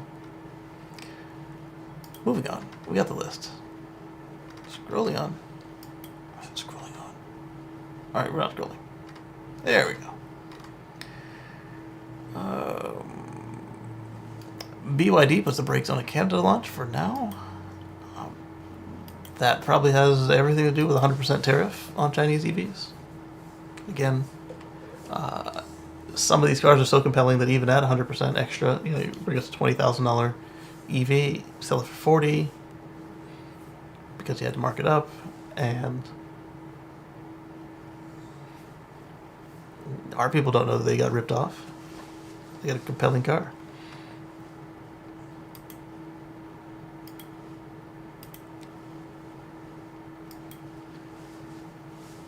Especially if you can do it for 20 or 30 like we saw for some of these other ones. Was it like 45 out the door after the tariff? BYD has decided to stall its plans to enter Canada, deterred by the country's 100% federal tariffs. Told you. Because they're not a charity. At least not outside of China, they're not a charity. Here's how BYD will likely make the move to enter the US or Canada anyway. They're going to Mexico! Let's see. I put a pin in the plan after months, and that would probably line up with just enough time to get that factory set up. Put a pin in the decision. Execs met with dealers across Canada. Prime Minister Justin Trudeau told reporters the government would follow the US plan. Yeah, you guys did it the same day as us, like the week after. And while BYD was busy trying to set the deal in place over the summer months, a lobbyist with Toronto's Crestview Strategy told Automotive News they'd arranged 6 exchanges with BYD and senior members, all set on clearing the way for EV sales and BYD setting up shop in the country. Oh, so they're not going to Mexico. They're coming to Canada directly, which is what Canada wants, right? So there you go. Since then, communications have halted, and would-be distributors are in a holding pattern. Not so good. Well, we know they're already in Mexico. BYD hasn't commented. They are already a leading EV brand in Mexico, and in about 90 markets. But tariffs have been a roadblock to breaking into North America, and a situation that is likely to get more complicated with the recent election that we had here. BYD could still launch an EV in the US and Canada. They say they're not, but they will. They will. There's no reason not to. There's no reason not to. Except if they can't get the crash tests. Analysts said that the company would easily absorb the tariffs on some vehicles to a point. That's a good way to invite more tariffs. Because if you're eating it for the customer, it's just going to invite more tariffs. So, 100% doesn't hurt you? All right. 200%. Oh, that's what I thought. To a point, they would have to strategize carefully about which model to bring over. Yeah, that's true too. The possibility that even with 100% tariff, they could still launch a model that could compete and be profitable is a matter of which one is if it's the right model for the market, says Li Jing, China's auto industry expert analyst, told Automotive News. The BYD 3 Atto and the Seal seem like the candidates, but he said the U.S. and Canadian consumers would have to pay a lot more for them. I guess BYD would be willing to absorb costs only to a point. That's exactly what they just said. In France, for example, you can get an Atto 3 for about 45 grand and a Seal for 65 grand. Of course, the subcompact BYD Seagull, the brand's smallest car, sells for around 10,000 in China, would be the easiest choice in terms of cost control. The brand plans to launch the European version in 2025, but the North American market isn't as welcoming to small cars. This is true. So, $10,000 car selling for 20, as compelling as what we've seen, it will do well, other than its size.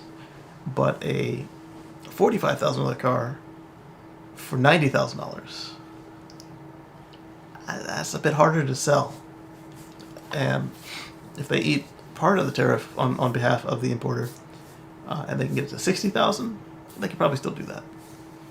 And the Seal for $65,000 at $126,000. I don't know what they can add of value in software and creature comforts to make up the difference for this upper mid-class Chinese EV selling for lucid prices. Tesla doesn't even sell for lucid prices anymore. They would have to have a compelling story for that to work. Or eat a lot of that tariff, and like they said, they'll do it to a point. I don't think that's the point. They're not going to do that.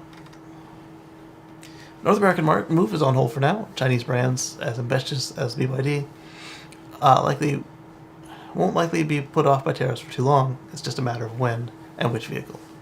We've said this. Oh, that they'll come through Mexico, or they'll put up a front man in Mexico. Let's see. Mr. All-Electric Car Lunacy says, I think that the companies who read the dip during ICE to EV crossover and lower gas prices as a sign to double down on ICE and hybrid are going to suffer. Yeah, just like we were just saying with Toyota, they were like, oh, well, we'll hold off on our plug-ins, our hybrids, our fuel cells, and of course our BEVs until the last minute, because it makes no sense. Why? These things require a long lead to get the best deal. You should at least have a floor that you can negotiate from to increase, rather than coming into the last second and saying, hey, what can we do with this? This is not going to work. As a Canadian, I'd love to see more competition in the area of EVs. Now that your election is done, we may implement across-the-board tariffs. Yes. Is it possible that the big three will move most of the production to the U.S.? It's unlikely. It is possible, but it's unlikely, because the reason they're not there now is because they're being cheap.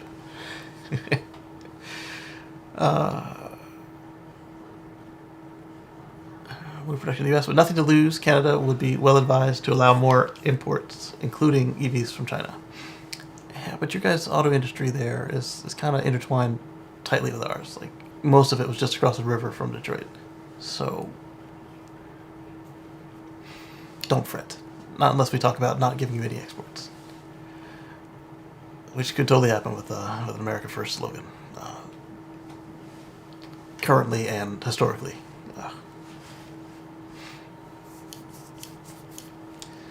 So don't fret, but be prepared. You're right. You're totally right.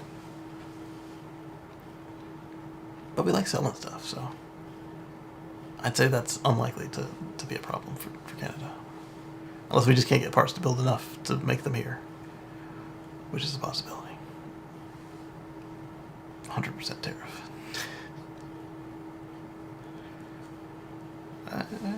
If you somehow don't stunt the imports, then that could help fund the government, because you're taking it straight from the stuff that people are already buying, which is why it was called the Trump sales tax. But this is going to be interesting to watch. I'm not saying it's going to be fun, and it's going to be hopefully not too weird to live through it. It was interesting last time as well. Let's see.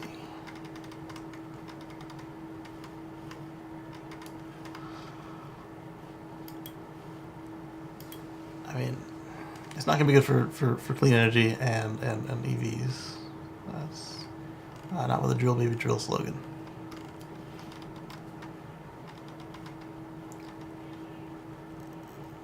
No way they're coming to Canada without building in Mexico first. That's what I'm saying. The whole point of buying a Chinese vehicle would be because it's cheaper. It's impossible to do that with 100% tariffs. Unless you're underestimating how much cheaper they are. They should be shifting to Mexico anyway. Believe it or not, some measures Mexico is now a cheaper place to assemble things than China. Yeah, China's been doing this. They've been moving stuff to Mexico, Africa, and other places that just aren't caught up to them economically. Robert says, I remember one way they got around tax years ago where they said it was part built in the country. Basically, they put the wheels on, and if you were the things...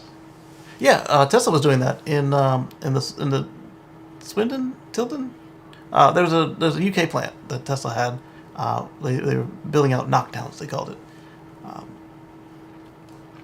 where some level of the car was put together in England, and the rest of it came in a crate. And so that got around a lot of the tariffs until either they were no longer needed or the tariffs were changed such that Tesla was willing to just close the plant. Zach says, it was an absolute disaster last time Trump got elected. I assume he's going to get a lot worse this time around. That's what he's promised us. And that's why I'm confused that the guy that runs the leading EV brand in the country partnered with a guy who's telling us EVs are stupid and he's going to try to kill them and bring back drill baby drill. I don't know how this helps the company, or other than his being sure that he got his pay package from Delaware. It was a lot of money. I don't see what he gets out of this. Yeah, SpaceX might have less regulations to deal with, but they were already getting all the contracts anyway. So what if you had a little bit of paperwork to do? It looks like they were doing the bare minimum, the barest of minimum paperwork for the few articles that were highlighted about, like, when they did the water deluge and stuff. It's like, it looked like a kid wrote it. And it's done now, so we're just going to have to watch and see what happens. But I'm still befuddled where the advantage is for Tesla or any of the other EVs in this decision. But it's done now. What can we do? Keep doing what we do. Advocate, right? Dan says, hey. Hey, Dan. All right, so I got the Chinese cars moving to Mexico and Canada. Speaking of Mexico and EVs, oh boy.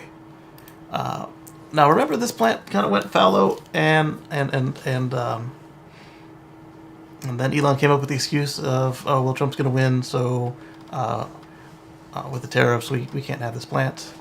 But they stopped 2 years before Trump was even saying he was coming back. So why Giga Mexico was on hold before that, we don't know. But now that he has one, that excuse works. Because the former president is now the president-elect. Yeah, so at this point, another example of shooting himself in the foot with this alliance. I don't get why he wanted to do this. Now they can't have a Mexico plant in the near term.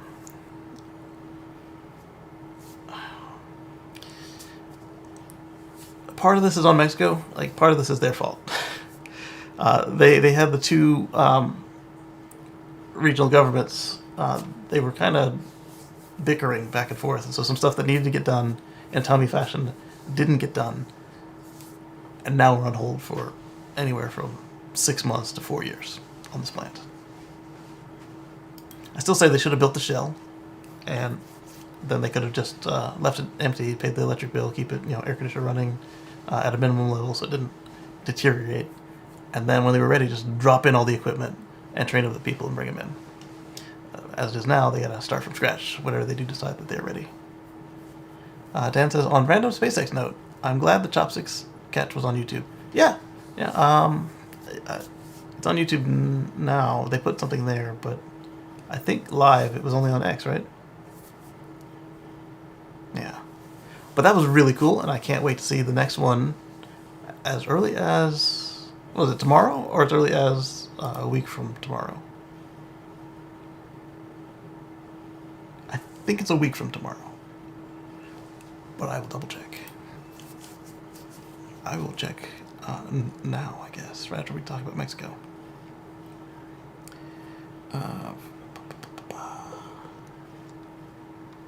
Alright, so he wants a meeting with Musk so he can figure out what he's thinking, and now that things are leveled out a little bit, he said the reason he wasn't doing it is because the guy was going to win, the guy won, so now let's where are we at, Elon?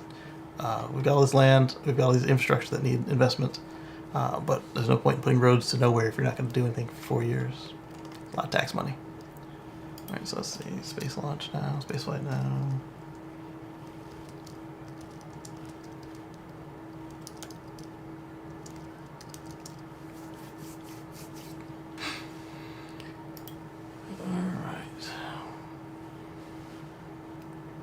Oh, I don't want the NASA schedule. They're not particularly helpful to us for this. Because it's not a NASA mission.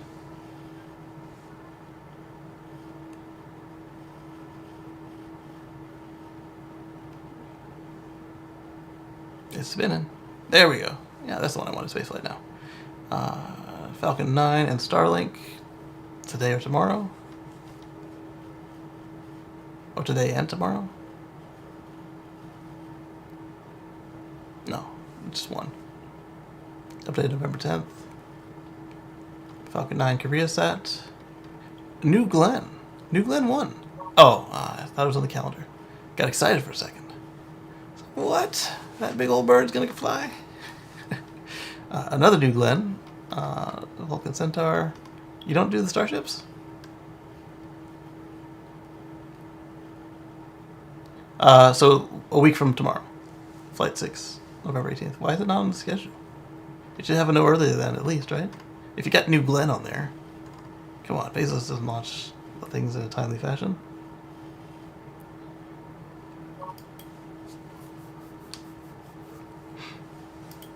I mean, all his engines are late, right? So why wouldn't the whole rocket be late? That's freaking cool to see. A long exposure, multiple exposure of it coming into the tower for the catch.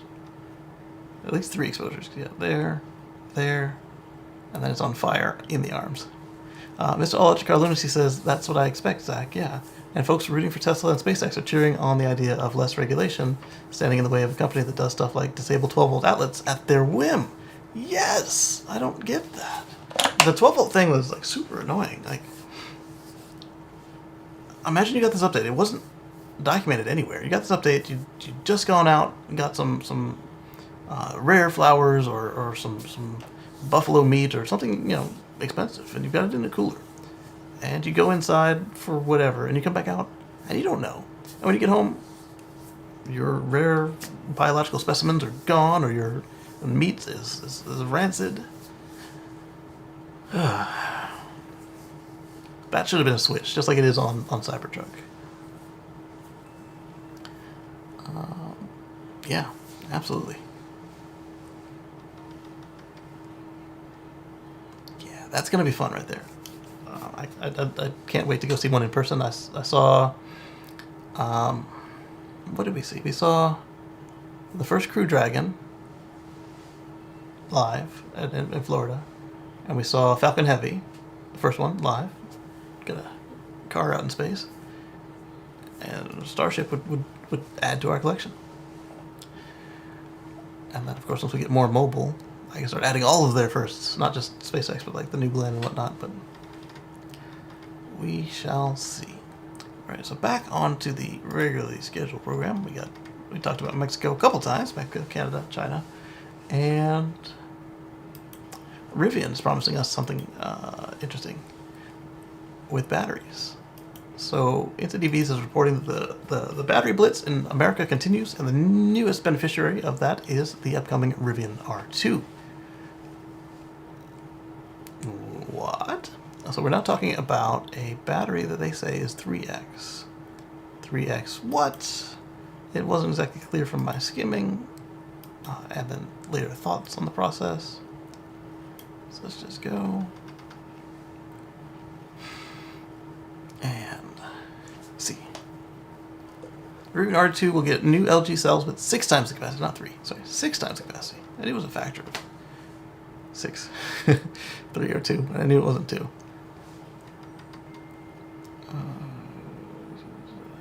We'll supply batteries for the Rivian R2, and I believe they said 4196s, so a little bit taller than the 4692s, a little bit bigger than the 4680s.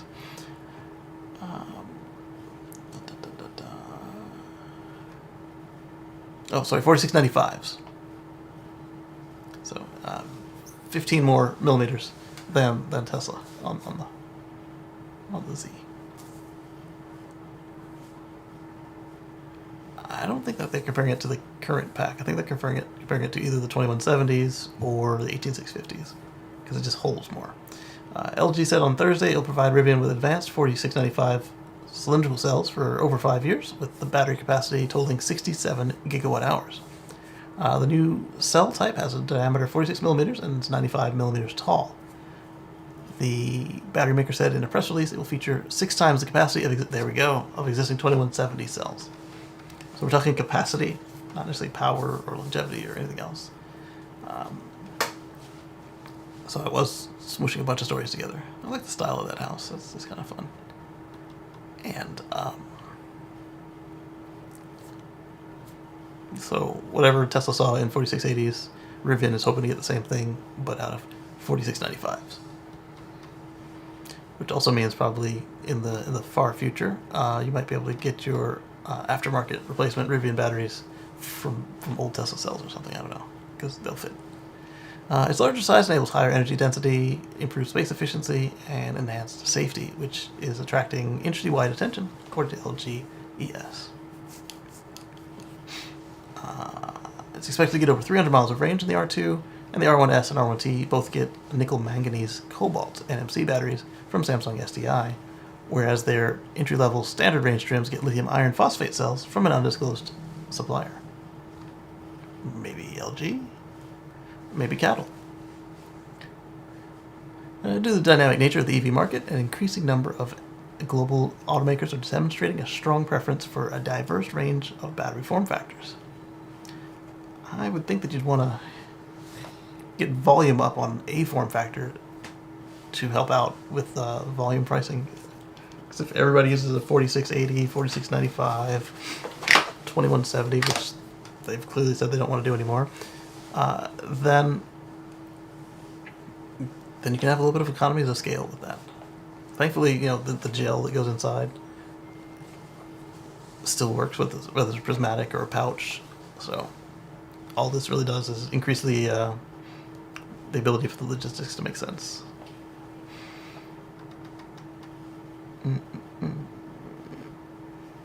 Carry over theme.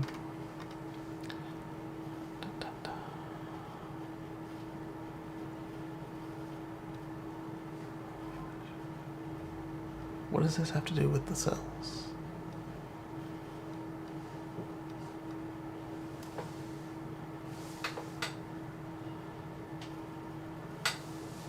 Our neighbor's getting a washing machine. This person's explaining the math. How is 6.51 times the volume? So the energy increase density is less than 0.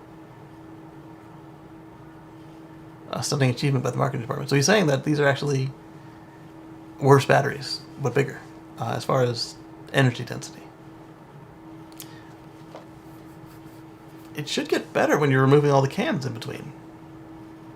Or at least stay the same, because as I said, the gel doesn't care what size of can you put it in, for the most part.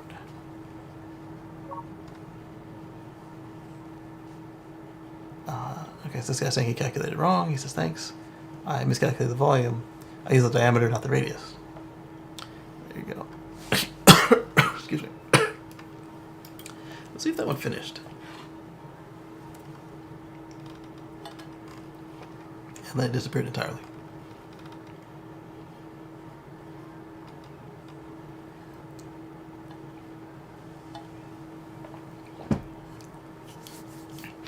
Alright, don't have time to wait on that. Let's go. Oh, another recall. I'm sorry. There were two. I thought there was just one. So, recall segment, part 2. Oh, there's the, And this recall may affect more than 107 people. Once I get to it. There's the guy who was talking about the math. Tesla's new sad sack part in all this. Tesla's 4680 claims a new chemistry, dry out the design, tablets, battery, jelly rolls, lower internal resistance, etc. When some third party got a hold of these new Tesla cells, they found them less energy dense than the current 2170s on the market. Other video and articles online have stated they would prefer the Panasonic 2170 packs to the LG 2170 packs. Just saying this BS will have to flesh out as something superior by the 27 to 28 model years, or fail in the minds of the consumers that have been fed a cognizant string of solid state by 2026, 2027, a superior energy densities. But according to Toyota, we should have already had the solid state batteries, so this could do just the same thing. And if they are close enough but cheaper, Tesla will keep it up. No, we don't have to buy a PHEV Toyota for another 5 to 10 years, because we don't need a panacea. We need just something better than what's out there.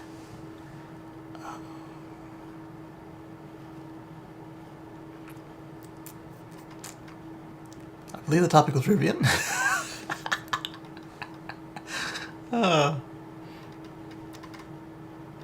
So, let's see. Let's do a search. Is my stuff still broken? I can't do a search? I don't know what eats my keyboard up like this. I think it might be the Alt-Tab program. I don't really need it. I should probably uninstall it if I find out that they're the ones eating my keyboard from the browser. It is them. Alright, so I'll uninstall that soon. Like after the show. So we're looking for Pi.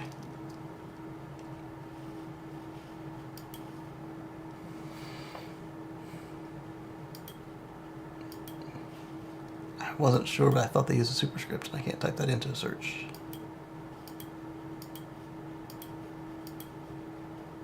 Yeah. So they didn't use a superscript. Alright, so... Okay, so yeah, so they had come to their conclusion there. So as I was saying, we've got another recall that I forgot, and it might affect more than 107 people. This one is on the NACS to CCS1 adapter from A27. Or A to Z, sorry. A to Z. A to Z. They have initiated a voluntary recall on the Typhoon V1 NACS adapter. It's coming from an X article from Drive Tesla Canada, and they're pointing out that the A to Z has announced a voluntary recall of the NACS to CCS1 adapter, referred to the Typhoon V1, following a cease and desist notice from Tesla. So what happened here was Tesla didn't like the way this thing tested out. They got together, resolved it, and have a new version out, but the old version now is still out there. And if you'd like, you can get it switched out. Tesla alleges that if you manage to find these extreme circumstances they test under, that it could either damage the car, their cable, or start a fire. They don't want the fire, and they don't want their equipment damaged. But A to Z says it's fine. We'll do it if you want, but if you don't want it, keep using it. Essentially. I've heard people say they were running their fridges and their meds went bad too. Yes, exactly. I mean, it's annoying that it happened, but if you knew about it, you could at least compensate for it. But if it happens by surprise, and you don't know something has changed, and you're on the middle of a trip and you install this update, then like, I mean, it's in the past now, but like the whole point is like you're saying, just at a whim they just do whatever they want, and don't say anything and don't give you a setting, hey, flip it back, that's problematic. It's quite problematic. Yeah. So if you have the A to Z adapter, I would just go switch it out just to be safe. Yes, Tesla's tests are extreme, but as this thing ages, who knows? The problems occur closer to the 10,000 cycle mark, and MrSupercharger.com here has not charged anywhere close to 10,000 times. But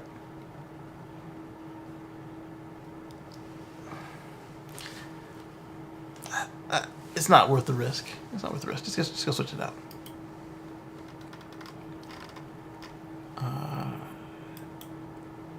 Tesla is going to include a slightly larger pack on the Model 3 and Model Y. How slight? Very slight.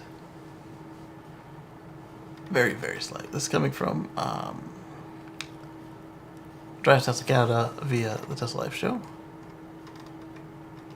We've got Tesla looks like they'll be preparing an upgrade soon to the battery pack at the entry-level variant of the Model 3 and possibly the Model Y with a newer, larger, and more efficient battery pack. The battery pack upgrade, referred to as the CATL 6M or E1A, features a 4% net capacity increase from 60 kilowatt hours to 62.5 kilowatt hours. So you get 2.5 more kilowatt hours. I told you it was light. It's anticipated to bring benefits in range, performance, and charging speed. That part is nice. According to documentation uncovered by Elivizcopter, who shared reliable information in the past. According to the X-user, the increased battery capacity will likely be offered initially on the 2025 Model 3 rear-wheel drive, and this upgraded version could launch as soon as mid-November in Europe, aiming for a WLTP rating of around 520 kilometers, or 323 miles, a small increase from the current 513 kilometers, or 319 miles. Even with a 4% battery increase in battery capacity, this new pack is reported to weigh 1 kilogram less, or 2.2 pounds, less than its predecessor. Again, slightly. Potentially contributing to the Model 3's overall efficiency and handling. So, adding a little bit more capacity and reducing the weight by 2 pounds gave you a couple more miles. That's pretty darn cool. And you also now see why they don't want to spare in most EVs, because they can affect the range a little bit, huh? Another possible plus for the Cattle Pack is that it's expected to feature improved DC fast charging speeds. From the 60 kilowatt hour battery pack in today's entry-level models, you can charge 170 kilowatts, so same as me. Aha. Although the documentation did not disclose the specifics, they expect it to be higher, like maybe 200 kilowatts. That would be nice. Yeah. Neato. 2021, 2020, 2020. Okay, so skip those. And then his source is a Elivizcopter. New battery pack for the base Model 3 rear-wheel drive is finally arriving. Disclaimer, I don't know if this is LFP or... so lithium iron manganese phosphate is the new technology, but they don't know if this is using that. We got some charts.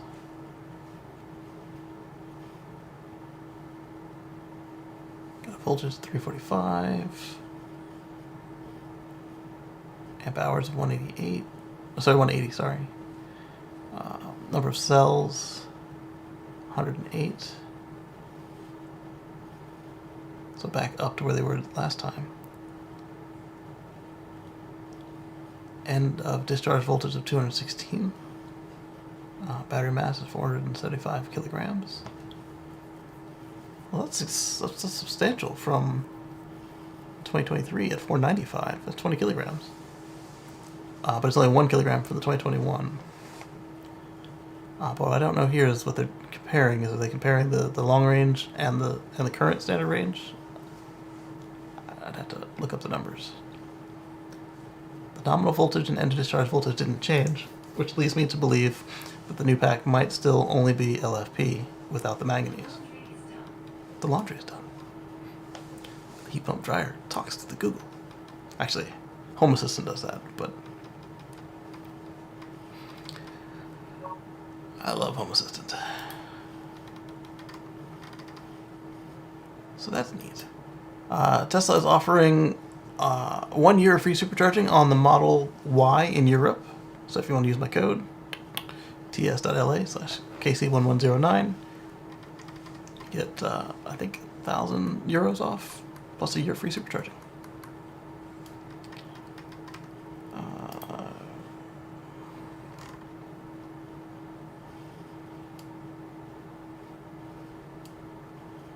Linux commands. Oh, I see why. The Linux commands are because we've reached the end of the stories for the day. I want to thank all of you guys for taking the time to spend here with me and each other today, and the chat was awesome to have. And I want to thank all of you guys for being channel members as well, and catch you on the flip side. We'll see you on, well, tomorrow we've got a Tesla Life Express, and then the Tesla Life Live. We'll see you live on Wednesday at 7 on the Tesla Life Show. Hopefully we'll have some more good news coming up, and it will be an exciting roller coaster to see what happens in the world of clean and green energy. And I'll nerd out on some Linux stuff, I guess. But first, I've got to do some homework. I've got version control, working on Git. So that's something I can actually apply at work. So, well, not work in Windows, but work in technology. But either way, I want to thank all of you for your time. Catch you on the flip side, and we'll see you next time.